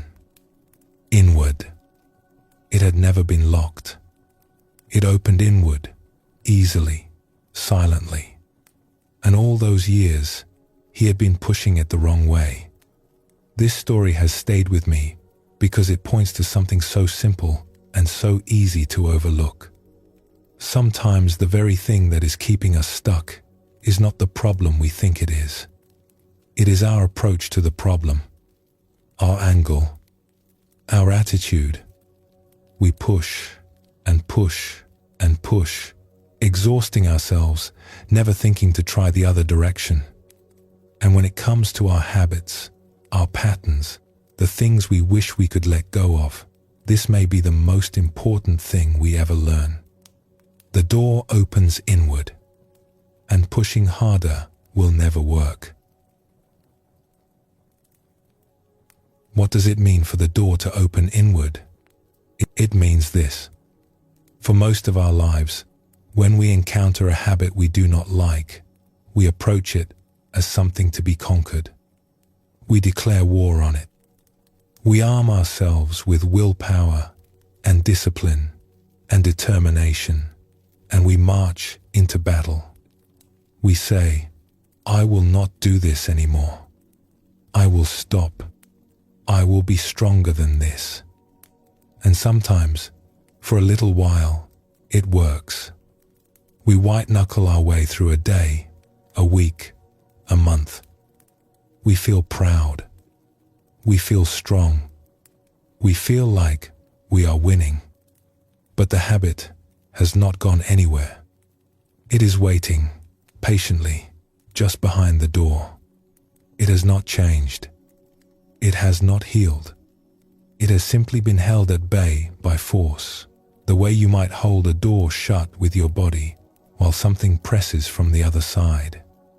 And the moment our willpower runs thin, as it always does, because willpower is not an endless well, but more like a battery that drains with use, the habit floods back in, and we feel worse than before. Because now we have not only the habit, but the failure of having tried to conquer it and fallen short.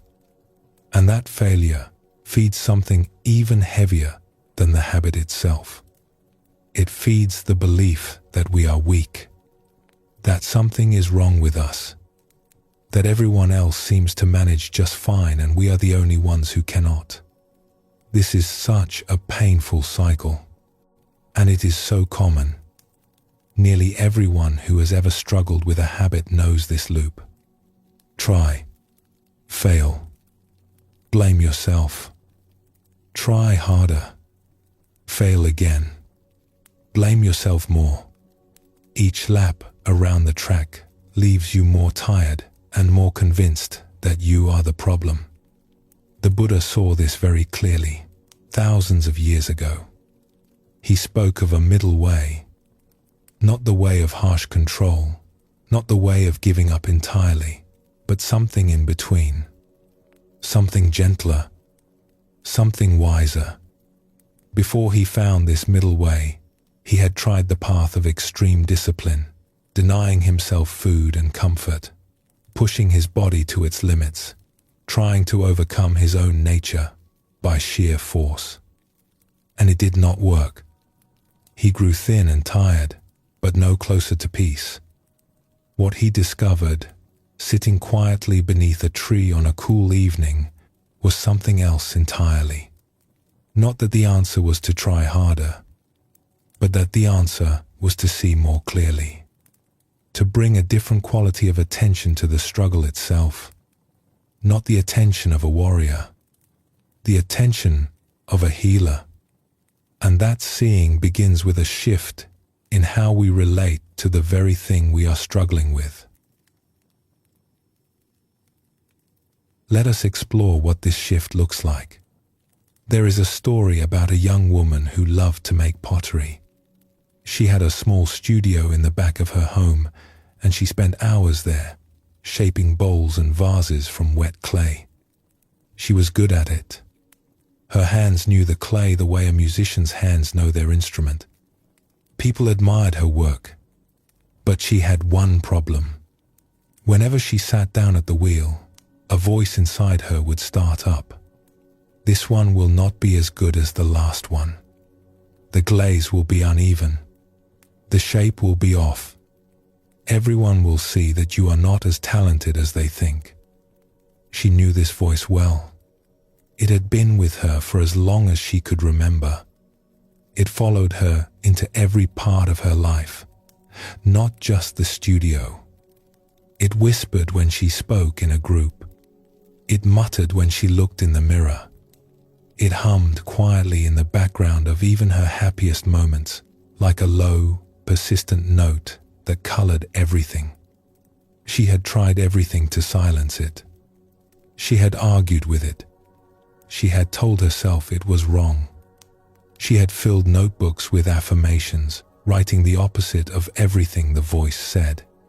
She had punished herself for listening to it, calling herself weak, telling herself to just get over it. Nothing worked. The voice always came back. And each time it returned, it felt like proof that she was failing. Then one autumn, she visited an old potter in a village in the hills. He was famous for his work, and she wanted to learn from him.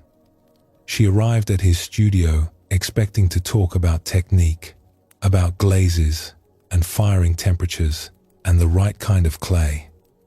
Instead, the old man invited her to sit and have tea. After a while, she confessed her problem. The voice, the doubt, the feeling that she could never quite be good enough. The old potter listened carefully. When she was finished, he was quiet for a long moment. Then he said something she did not expect. "Have you ever thanked it?" She stared at him.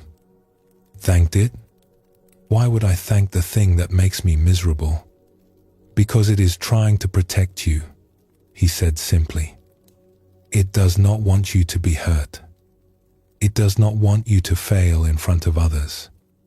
It does not want you to feel the pain of falling short. It is doing a clumsy job, yes, but its intention is not cruelty. Its intention is safety." She sat with that for a moment. It had never occurred to her to see the voice that way. She had always treated it as an enemy, as something to be defeated. What would happen, the old potter said, if instead of fighting it, you simply said, "I hear you. Thank you for trying to keep me safe. But I am going to sit down at the wheel now, and I am going to see what happens." Would the voice go away? She asked. "Perhaps not," he said, "but you might stop being at war with it." And a potter who is not at war with herself makes much better pots. This is the shift, and it is so quiet, so subtle, that you might miss it if you are not paying attention. But it changes everything. The shift is from, "I must defeat this," to, "I can be curious about this." From, "What is wrong with me?" to, "What is this trying to tell me?" From I should be able to control this to this is a place in me that is asking for more kindness. There is a line from a Zen teaching that says, "The way out is through." But perhaps it would be even more accurate to say, the way out is a change in how we walk through. When we approach our stuck places with harshness, with the sharp, urgent energy of, "I need to fix this right now," we are operating from the same tight, contracted place that created the pattern in the first place. It is like trying to untie a knot by pulling harder on the rope. The harder we pull, the tighter the knot becomes. But when we approach with gentleness, with genuine curiosity, with the kind of open attention that does not demand results, something shifts in the whole system. The knot does not tighten. It begins, slowly, on its own time, to loosen. This is not a trick. It is not a technique designed to manipulate ourselves into changing. It is simply the natural result of bringing warmth to a place that has been cold. The way a frozen stream begins to flow again when spring arrives. Spring does not argue with the ice. It does not shame the ice for being frozen. It does not stand beside the stream and say, "You should be flowing by now. What is wrong with you? All the other streams are flowing." It simply warms the air, gently, patiently, and the ice responds in its own time, in its own way. We have all felt this in small ways. Think of a time when someone listened to you without trying to fix you. Really listened.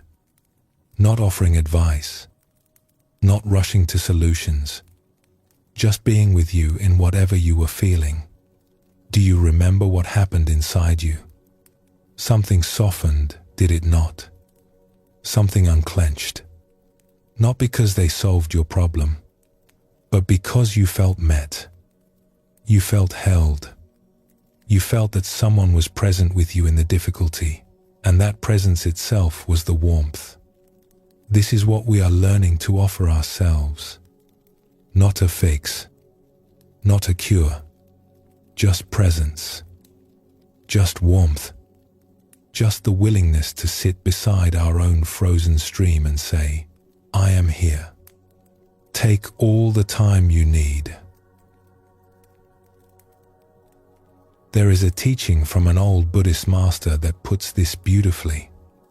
He said, "We see ourselves clinging, and we know it, but we still cannot let go. This already is most of the path." Think about that for a moment. Just seeing the pattern, just recognizing the clinging, without being able to change it yet, that is already most of the journey. Not all of it, but most of it, because the seeing is the warmth.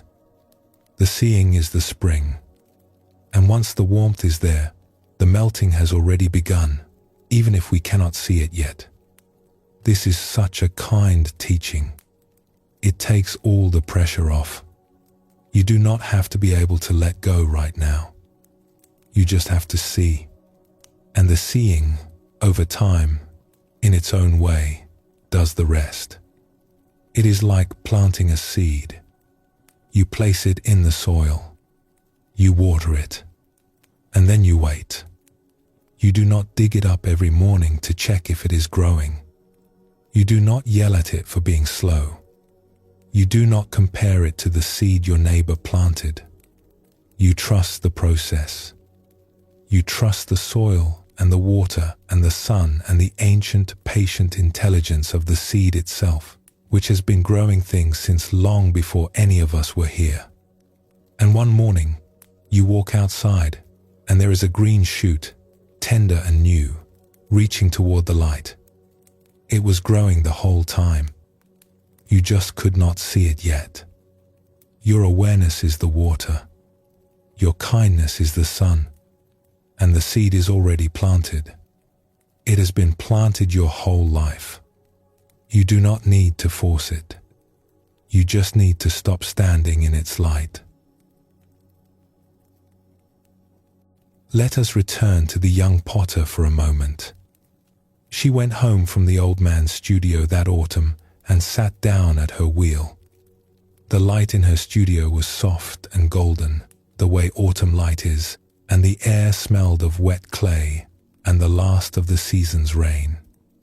The voice was there as always, as familiar as her own breath. This will not be good enough. You are not good enough. You never have been. But this time, instead of fighting it, she did something different. She let it be there. She did not agree with it. She did not argue with it. She did not try to drown it out with louder thoughts or bury it under affirmations. She simply noticed it, the way you might notice rain on the window while you are reading a book. Present, audible, but not in charge. I hear you, she whispered. Not to anyone else, just to herself. To that scared, protective part of her that had been shouting warnings for as long as she could remember. I hear you. You have been working so hard to keep me safe. And I am going to make a pot now. She placed her hands on the clay. It was cool and damp and familiar, and something in her settled at the touch. This was what her hands knew. This was what they had always known. The wheel began to turn, and the clay began to rise between her fingers, and she felt the world narrow down to this single, simple thing. Hands, clay, turning. And as she worked, something happened that she had not expected. The voice did not disappear, but it grew quieter. Not because she had silenced it, because she had stopped giving it her full attention. She had turned her awareness, gently, kindly, toward the clay, toward the turning wheel, toward her hands and what they knew how to do. And in that turning toward, the voice simply had less room. Not no room, just less. And that was enough. The pot she made that day was one of her finest. Not because the doubt was gone, but because she was no longer at war with it. She had stopped pushing the door outward. She had turned around and walked through. The Buddha once said, "There is no path to peace. Peace is the path." And perhaps this is what he meant. We do not arrive at freedom after a long struggle. Freedom is what appears when we stop struggling. Not when conditions are perfect. Not when all our habits are cured and all our doubts are resolved. Right now, in this breath, in this moment of choosing kindness over combat. There is a small Zen story that carries this spirit beautifully. A student asked his teacher, "What is the secret to a happy life?" The teacher said, "Attention." "Yes, but what else?" "Attention. Surely there is more to it than that." The teacher smiled. "Attention. That is the whole secret. Not a fierce, straining attention. Not a critical, searching attention, but a warm, open, curious attention. The kind that says, 'Tell me more.' The kind that says, 'I am interested in what is happening here.' The kind that looks at a habit, a fear, a doubt, and instead of flinching, leans in just slightly and says, 'I see you. You are welcome here. Now, let us see what happens.' This is the door opening inward. This is the shift, and it is available to you in every single moment, no matter how stuck you feel, no matter how long you have been pushing, no matter how many times you have tried and given up. The door was never locked. It was just waiting for you to try the other direction. Let us rest here for a moment. Let these words settle gently. And when you are ready, we will continue together.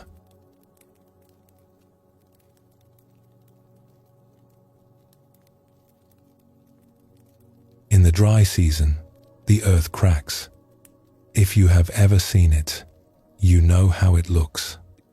The soil splits into patterns, like a puzzle pulling apart. The ground that was once soft becomes hard and closed, and nothing seems to grow. The earth is waiting, not broken, just thirsty, just waiting for rain. And when the rain finally comes, something extraordinary happens. It does not happen all at once. The first drops fall, and the hard ground resists. The water beads on the surface, rolls into the cracks, and for a moment it seems like the rain will not make any difference at all. The earth is too hard, too dry, too closed. But the rain keeps falling, gently, patiently, drop after drop after drop, and slowly the ground softens. The cracks begin to fill. The hard surface gives way, and the water sinks in, deeper and deeper, reaching places that have not been touched in a long, long time. And then, almost overnight, green things appear. Tiny shoots, small flowers, life that was waiting just beneath the surface, needing nothing but water to wake up. If you have ever watched this happen, in a garden, or a field, or a patch of earth beside a road, you know there is something deeply moving about it. The patience of it. The way the earth does not need to be taught how to grow. It simply needs to be given what it has been missing. And then it remembers. All on its own, it remembers. This is a beautiful way to understand what happens when we bring attention and tenderness to the places in us that have been dry for a long time. The places that are cracked and hard and closed. Not because life has treated us badly, necessarily, but simply because life is life, and all of us accumulate dry places over time. Places where old pain hardened into habit. Places where we stopped feeling because feeling was too much. Places where we built walls that were meant to be temporary and then forgot they were there. These places are not beyond hope. They are not permanent. They are simply waiting for something gentle enough to reach them. And this is what we are going to explore now. What happens when the rain comes? There is a story about a young person who struggled for several years with a difficult relationship with food. It began quietly enough, the way these things often do. A stressful time in life, a lot of uncertainty, and the discovery that eating certain things brought a kind of comfort, a warmth, a temporary feeling of fullness that was not just physical but emotional. For a little while, the world felt less overwhelming. The edges softened, the noise quieted, but the comfort never lasted. It faded quickly, the way a candle flickers and goes out, and in its wake came something else. A heaviness, a shame that settled into the body like wet sand. Not a sharp, dramatic shame, more like a fog that crept in and colored everything gray. And so the cycle would begin again. The stress, the reaching for comfort, the brief relief, the shame, and then the reaching again. Because the shame itself was something that needed soothing. And the only soothing this person knew was the very thing that brought the shame. It was a circle with no exit. Or so it seemed. This person tried everything to break the pattern. They made rules. They made promises to themselves, serious, heartfelt promises, the kind you make at midnight or on the first day of a new year. They used willpower the way you use a dam to hold back water, and for a while it held, and then it broke, and the flood came, and they felt worse than before. They tried different approaches, different strategies, different books with bright covers and confident titles. They told themselves they just needed to be stronger, more disciplined, more in control. Nothing worked. And the hardest part, the part that made the whole thing so much heavier than it needed to be, was the feeling that it was their fault, that they were weak, that other people managed their lives just fine, and something must be wrong with them at some deep, unfixable level. A flaw in the foundation, a crack that went all the way down. The shame became almost worse than the habit itself. It wrapped around everything. It colored every meal, every mirror, every quiet moment alone. It whispered constantly, "You should be able to control this. What is wrong with you? Why can you not just stop?" And here is the thing about shame that is so important to understand. Shame does not help. It never has. Shame does not motivate us to change. It makes us smaller. It makes us hide. And it sends us running, again and again, to whatever will make the terrible feeling stop, even for a few minutes. Shame is not the cure for the habit. Shame is the fuel. Now, here is where the story turns. And it turns not with a dramatic breakthrough or a sudden moment of strength, but with something much quieter, much simpler. This person, over time, began to learn a different way of being with what was happening inside them. Not fighting it, not trying to control it, just being with it. It started with a shift so small it almost did not register. Instead of immediately reaching for the old comfort when the stress arrived, they paused. Just for a breath. Not to resist. Not to white-knuckle through the craving. Just to notice. Oh, here it is again. The wanting. And in that pause, instead of judging, they got curious. What was the wanting really about? What was underneath it?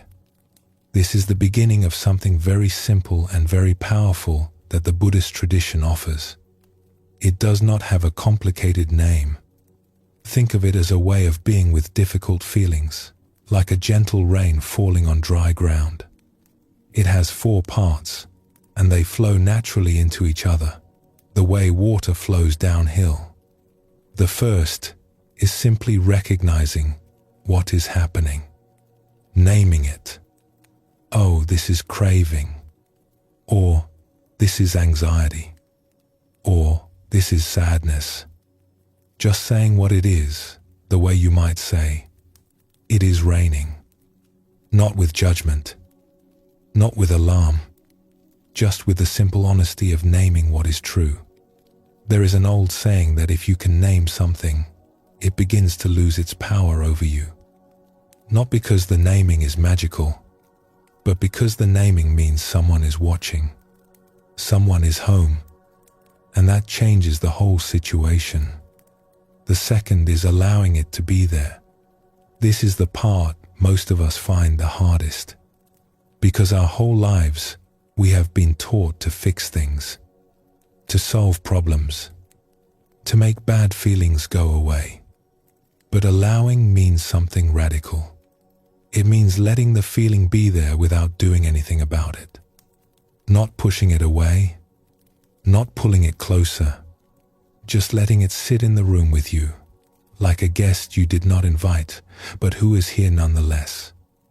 The third is looking a little deeper, with gentleness, with curiosity, not with a flashlight and a clipboard, but more the way you might sit beside a friend who is upset and simply ask, what is it? What is really going on? When we look beneath the surface of our habits, beneath the craving or the anger or the worry, we almost always find something tender, something vulnerable, an old need that was never quite met, a longing for safety, for love, for the feeling that we are enough. And the fourth, which flows from the third like water from a spring, is to offer that tender place what it actually needs. Not the quick fix, not the old comfort, but something deeper, kindness, understanding, the simple message, you are not broken, you are not wrong, you are just hurting, and I am here. These 4 movements are not a formula. They are not steps to be memorized and performed in order. They are more like the natural unfolding of what happens when a compassionate person sits down beside someone who is suffering. First, they see, then they accept, then they listen, and then they care. It is what love does, and this is simply love turned inward. Let us return to our story. This young person, sitting with the craving, began to look underneath it. Not all at once. It happened gradually, over many months, the way you slowly learn the landscape of a place you have moved to. At first, what they found was discomfort, a restless, agitated feeling that did not want to be still. But as they stayed with it, gently, without forcing anything, something deeper revealed itself. Beneath the craving, they found sadness. And beneath the sadness, they found something they had not expected. A deep, old feeling of not being enough. A feeling so familiar it was like the wallpaper in a room they had lived in their whole life. They had stopped seeing it, but it was there, covering everything. A quiet, persistent belief that they were somehow less than, somehow flawed in a way that could not be fixed. This is what the old, wise teachers mean when they talk about unmet needs. Somewhere in this person's life, perhaps very early, the need to feel worthy, to feel lovable, just as they were, had not been fully met. And the eating, the reaching, the comfort, it was all an attempt, a very human and understandable attempt to fill that empty place, not out of weakness, out of love, out of a deep desire to be okay. When this person saw this, really saw it, something shifted. Not the harsh seeing of judgment, not the cold seeing of analysis, a warm seeing, a tender seeing, the kind of seeing that says, oh, I understand now. And from that understanding, almost without effort, a question arose. It came from somewhere deep and quiet, from the wisest part of them. What does this place need? What does this young, hurting part of me actually need? And the answer was so simple it nearly brought them to tears. It needed to know it was loved. It needed to hear that it was okay, that it was not broken, that it was not alone. So they offered that, not as a technique, not as a strategy, but the way you might hold a child who has been crying for a long time and has finally worn themselves out and just needs someone to say, I have got you. I am here. You can rest. They placed their hand on their own heart and they said, very quietly, I am sorry you have been hurting for so long. I am here now, and you are okay. You have always been okay. Now, something important needs to be said about what happened after this, because it is easy to imagine that this was a single, shining moment of breakthrough, and then everything was fine. It was not like that. The habit did not vanish overnight. The craving came back. The old patterns reasserted themselves. There were still difficult days and difficult nights, But something had changed, and it was this. The shame began to lift. Slowly, the way morning fog lifts when the sun is patient with it. And as the shame lifted, the cycle lost some of its power. Because it was the shame, more than anything else, that had been feeding the loop. Shame said, "You are terrible for doing this." And the terrible feeling drove the person back to the only comfort they knew. And the comfort brought more shame. And around it went. But when shame was replaced with understanding, when "what is wrong with me" became "what does this part of me need?" the loop began to slow. Not stop. Slow. And in the spaces that opened up, something new began to grow. A different relationship with themselves. A kinder one. A more patient one. The Buddha taught that hatred does not cease through hatred. It ceases through love. And this is true not only between people. It is true within a single human heart. The war with ourselves does not end through fiercer fighting. It ends through tenderness. There is a small moment in this story that is worth lingering on, because it carries a teaching all its own. After offering themselves that kindness, after the hand on the heart and the quiet words, this person paused. They did not rush back into their day. They did not check their phone or get up and start doing something. They just sat for a moment. Still. Present. And in that stillness, they noticed something. The grip had loosened. Not all the way, but enough. There was space now where there had been tightness. There was air where there had been constriction. And in that space, they could feel something warm and open, like a window that had been painted shut for years and had finally been cracked open, just a little, just enough to let the breeze in. This is what the old teachers describe as what happens after the rain. The hard ground has softened. The water has sunk in. And now, in the quiet that follows, the first green things are beginning to appear. This moment of quiet noticing, after the tenderness, is, in many ways, the most important moment of all.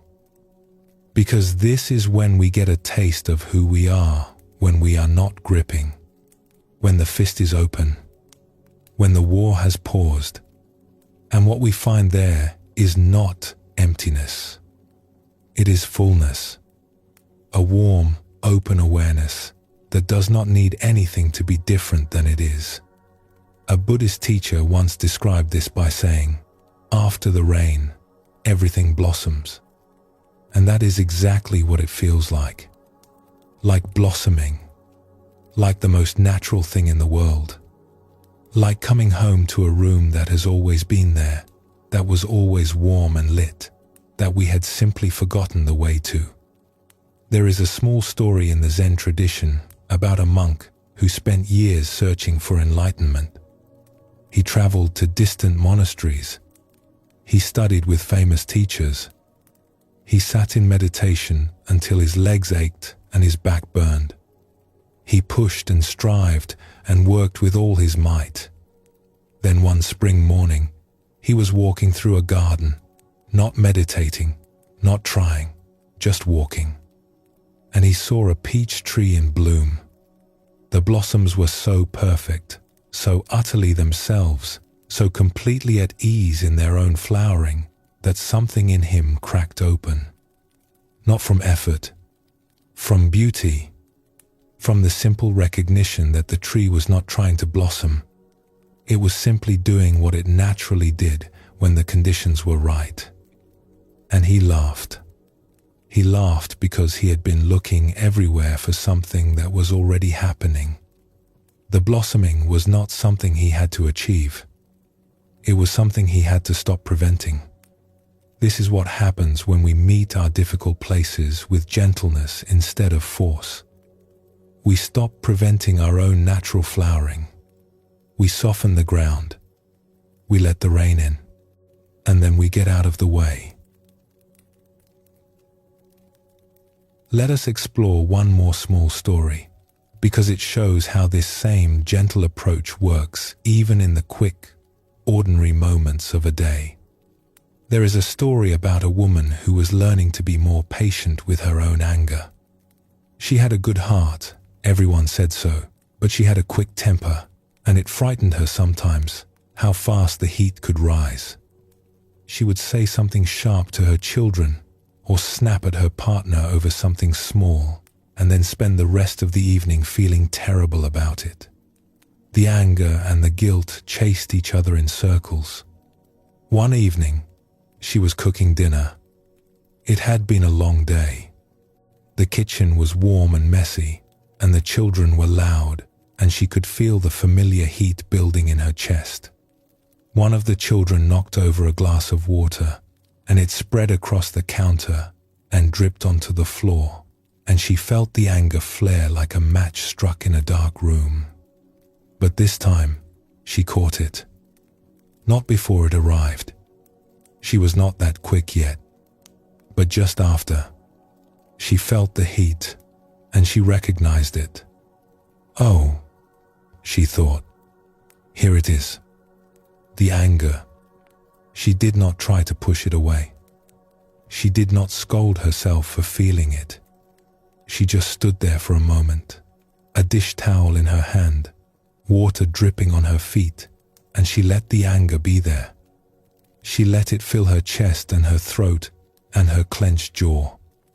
And then, very gently, she looked underneath. And what she found surprised her. It was not really anger at all. It was exhaustion. It was the weight of a day that had asked too much of her. It was a longing to be taken care of, to be the one someone cleaned up after, just once. It was a tiredness so deep it had disguised itself as fury. Oh, she said softly, you are just tired. And something in her chest unclenched. Not all the way, but enough that when she looked at her child, standing there with round, worried eyes, she could smile. She could kneel down and say, "It is all right, sweetheart. Let us clean this up together." The anger did not disappear forever. It came back. It always does. But each time she met it with that gentle curiosity, each time she looked underneath and found the tiredness or the longing or the need, it lost a little of its sharpness. It became less like a fire and more like a signal, a messenger arriving to tell her something she needed to know.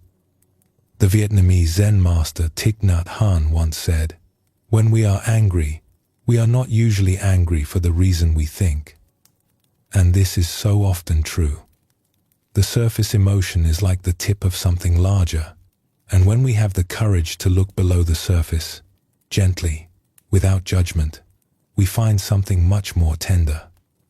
And that tender thing is not our enemy. It is our teacher. So tonight, as you rest, you might simply hold the image of rain falling on dry ground. You do not have to do anything with it. You do not have to practice anything or remember any steps. Just hold the image. Let it be something quiet and good in the background of your mind. The rain falls. The earth softens. Something begins to grow. Whatever in you is dry and cracked and waiting, it is not beyond reach. It is not broken beyond repair. It is simply thirsty. And the rain it is waiting for is nothing more than your own gentle, kind attention. Your willingness to look beneath the surface. Your willingness to ask, what does this part of me need? And to listen, truly listen to the answer. The Buddha said, "Thousands of candles can be lit from a single candle, and the life of that candle will not be shortened." Happiness never decreases by being shared. And the same is true of kindness. The kindness you offer yourself does not diminish you. It grows you. It waters you. It lets you bloom. That is enough. It has always been enough. Let us rest here for a moment. Let the quiet settle around you. And when you are ready, we will continue together.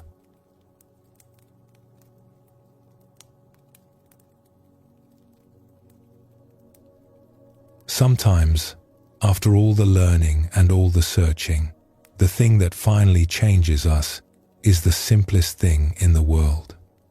Not a book, not a teacher, not a breakthrough, just a moment.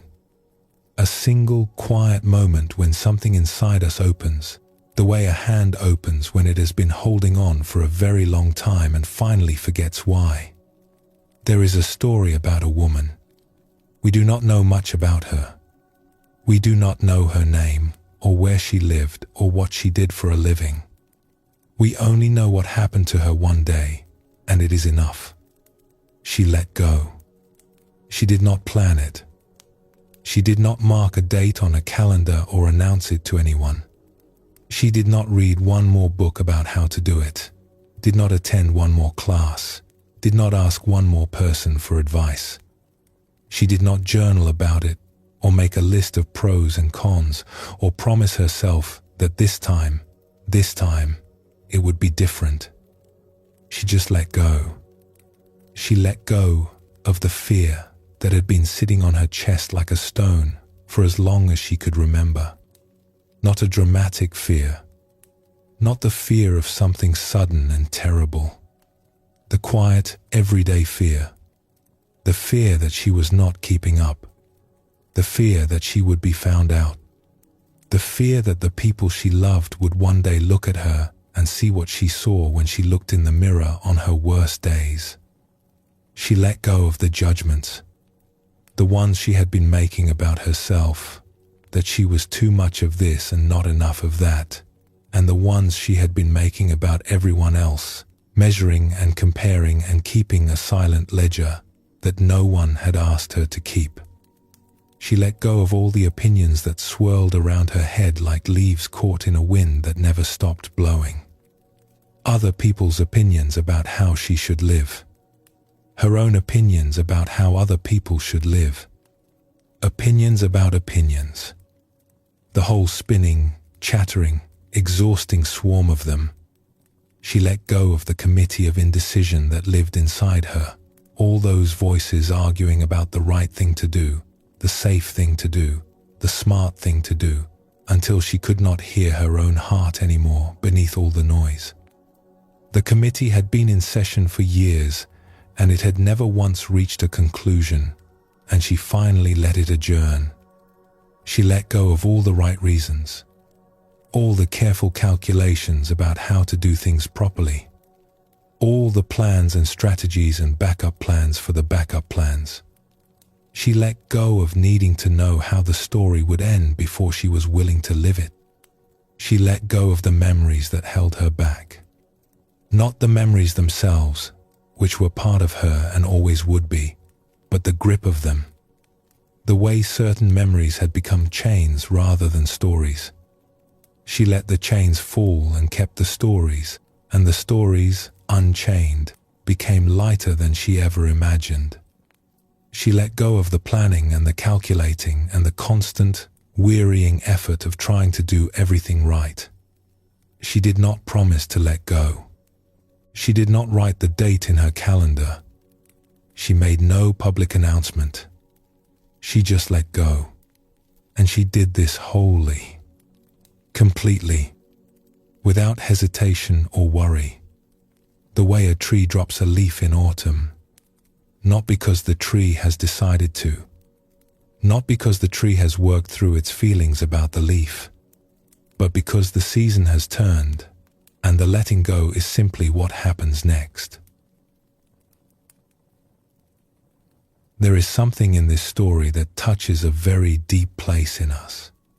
perhaps because we recognize it, not as something we have done, but as something we long to do, something we can feel the possibility of, the way you can feel rain in the air before it arrives. We have spent so much of our lives holding on to how things should be, holding on to who we think we are, holding on to old hurts and old fears and old stories about ourselves that stopped being true a long time ago but that we keep carrying anyway, the way you might keep carrying an umbrella long after the rain has stopped, just in case. And we are tired, not the kind of tired that sleep fixes, a deeper tired, the tiredness of a body that has been bracing for years, the tiredness of a mind that has been planning and worrying and calculating for so long that it has forgotten what it feels like to simply be still. What if it could be as simple as the woman in the story? What if letting go is not the end of a long struggle, but the moment after the struggle, when we are simply too tired to fight anymore, and we discover that the thing we were fighting was never as solid as we thought? The Buddha said, in the end, these things matter most. How well did you love? How fully did you live? How deeply did you let go? And maybe the deepest letting go is not letting go of something specific, not letting go of this fear, or that habit, or this old wound. Maybe the deepest letting go is letting go of the idea that we are supposed to be different than we are. Letting go of the whole project of self-improvement just for a moment and resting in the startling, simple truth that we are already whole. There is an old Zen story about a traveler who had been walking for many, many days. He carried a heavy pack on his back, filled with everything he thought he might need. Clothes for every kind of weather. Tools for problems he had not yet encountered. Books he had read and books he intended to read. Maps of places he might visit someday. Medicines for illnesses he did not have.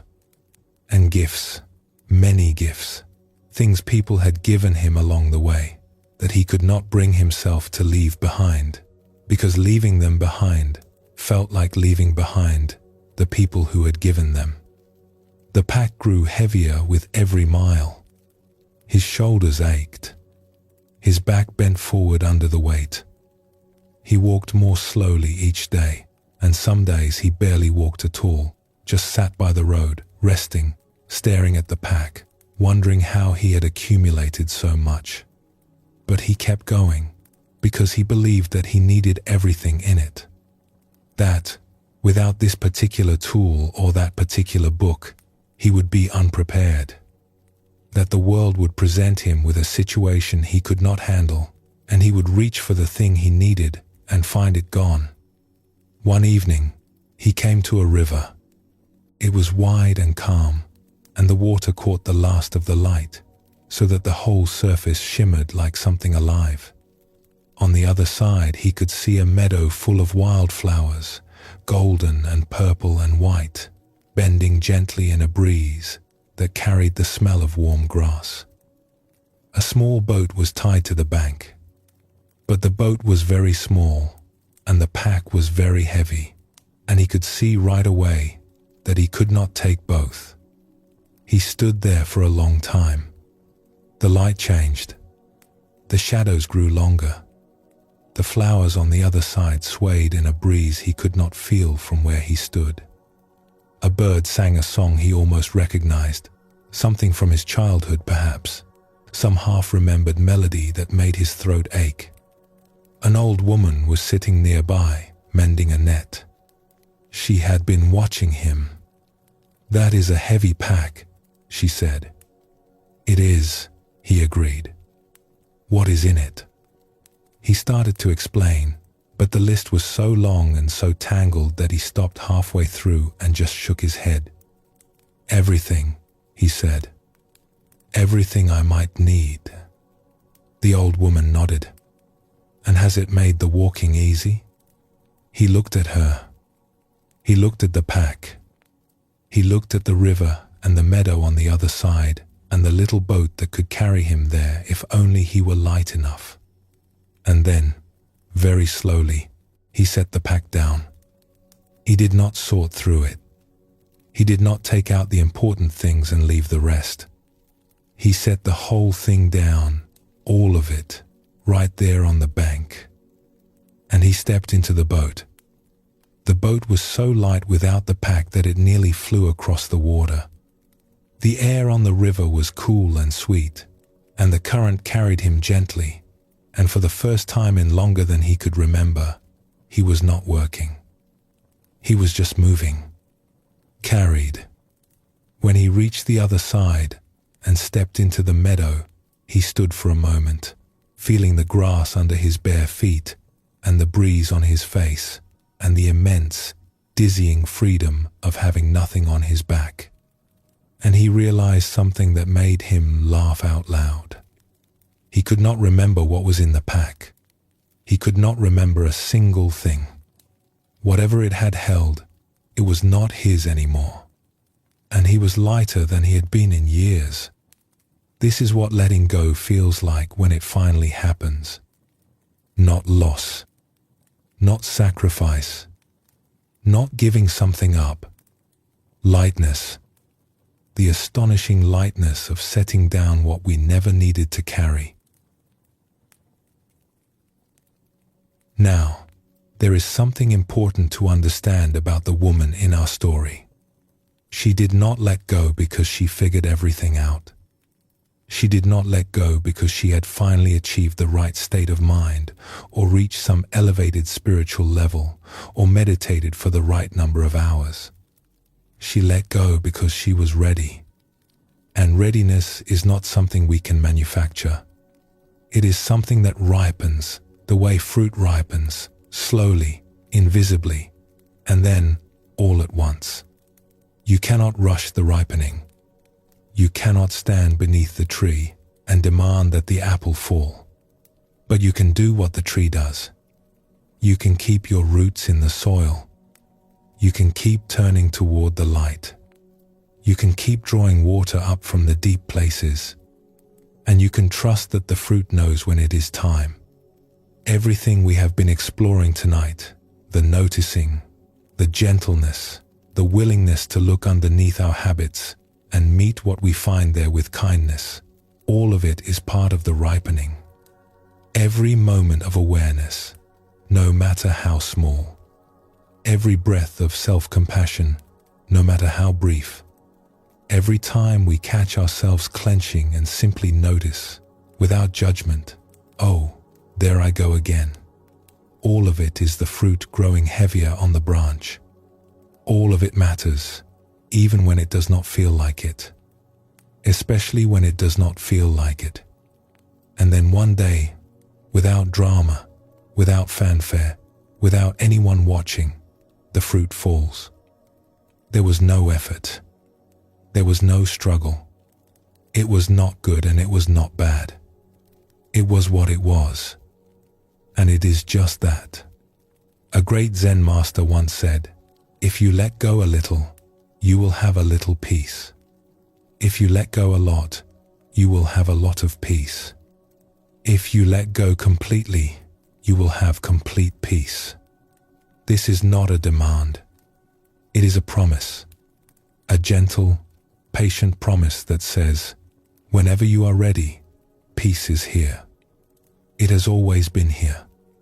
It is what remains when the holding stops. Let us return to our woman one more time. When she let go, no one was around. There was no applause, no congratulations. No one thanked her or praised her. No one noticed a thing. It happened in perfect privacy, the way the most important things in life often do. The way a heart heals. The way forgiveness arrives. The way you realize one morning that you are no longer carrying something you carried for years, and you cannot even say when you set it down. Like a leaf falling from a tree, she just let go. And what happened then was very quiet and very beautiful. A small smile came over her face. Not the kind of smile you put on for other people. The kind that comes from somewhere deep inside, from a place that has been closed for a long time and has finally, gently opened. A lightness moved through her. A warmth. Something like the feeling of stepping out of a dark room into sunlight. Not a blinding, overwhelming light. A soft one. A kind one. The kind that does not demand anything. The kind that simply says welcome. And in that light, she could feel everything and resist nothing. The sadness that was there, she let it be. The joy that was there, she let it be. The uncertainty, the tenderness, the strange and wonderful fact of being alive in a body on a small blue planet spinning through space, she let it all be. She let it all be. And the sun and the moon shone forevermore. This is what the whole journey has been pointing toward. Not a destination. Not a finish line. Not a golden trophy that says, "Congratulations, you have officially let go." But this willingness to let things be as they are. This quiet courage to stop fighting the world and ourselves and simply rest in what is. It does not look dramatic from the outside. No one may notice. Your life may look exactly the same tomorrow as it did today. But something inside will have shifted, even if it is so subtle that only you can feel it. A little more space where there was tightness. A little more warmth where there was cold. A little more willingness to let the moment be what it is, without needing it to be something else. The Buddha called this peace. Not the peace of everything going right. Not the peace of having no problems. Not the peace of sitting cross-legged on a mountaintop while the world spins quietly below. But the peace that exists beneath all of it, like the stillness at the bottom of the ocean, undisturbed by whatever storms are moving across the surface. The peace that is already here, in this breath, in this body, in this very ordinary, very extraordinary moment. You have this peace in you right now. You have had it all along. It was there when you were worrying. It was there when you were afraid. It was there when you were gripping and reaching and trying so hard to hold everything together.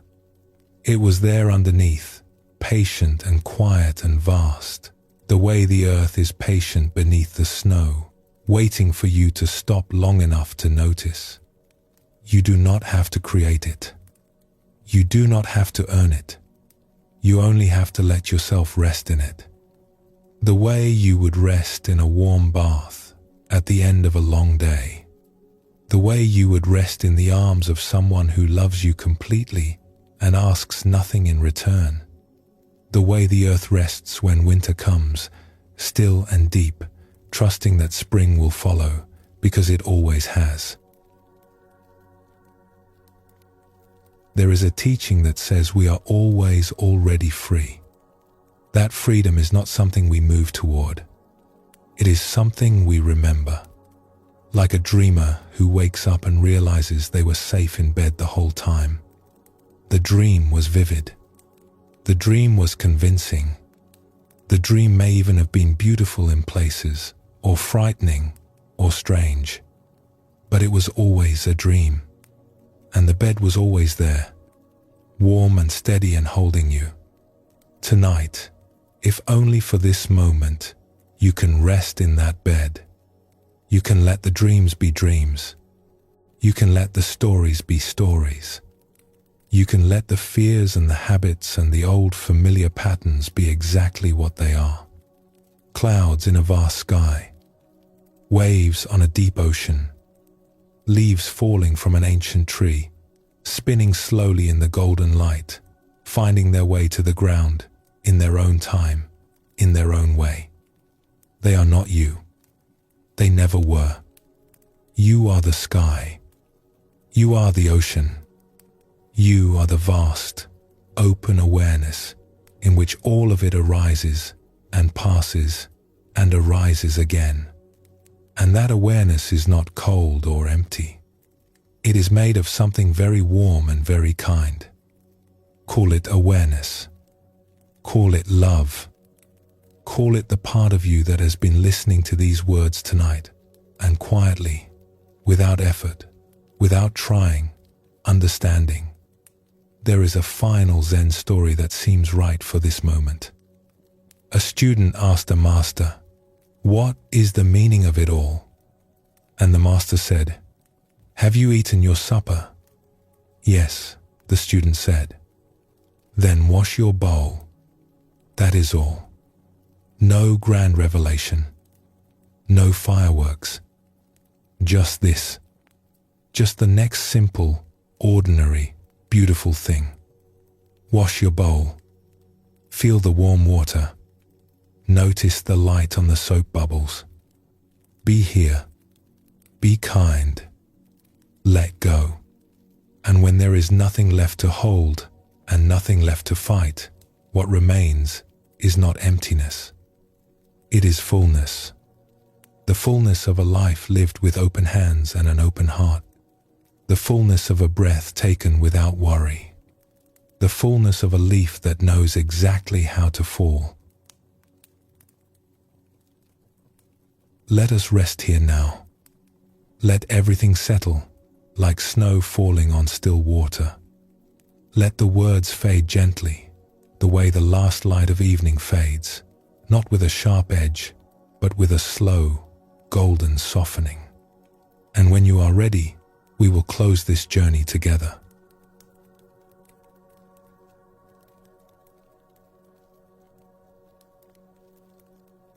Thank you for being here tonight.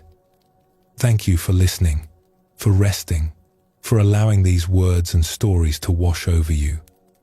Whatever you carry, whatever habits or fears or old familiar patterns are part of your life right now, know that you have already taken the most important step. You showed up, you listened, and something in you, whether you felt it or not, has softened. Letting go is not something you do once. It is something that happens again and again, in small and quiet ways, for the rest of your life. A breath you did not know you were holding, released. A thought you did not know you were gripping, noticed and let go. A moment of kindness toward yourself that you did not know you needed until it arrived. Drop by drop, the jug fills. Breath by breath, the heart opens. And one day, without planning it, or even noticing it at first, you realize that you are lighter than you used to be, that the world looks a little different, that the hands you used to clench are resting, open, in your lap. There is nothing more you need to do tonight. The stories will stay with you. The teachings will find you when you need them. And the peace that we touch together, even briefly, is always here. It does not leave. It is waiting, gently, for you to return. Rest now. Let it all be. Sleep well, and thank you for joining us here at Sleepy Monk.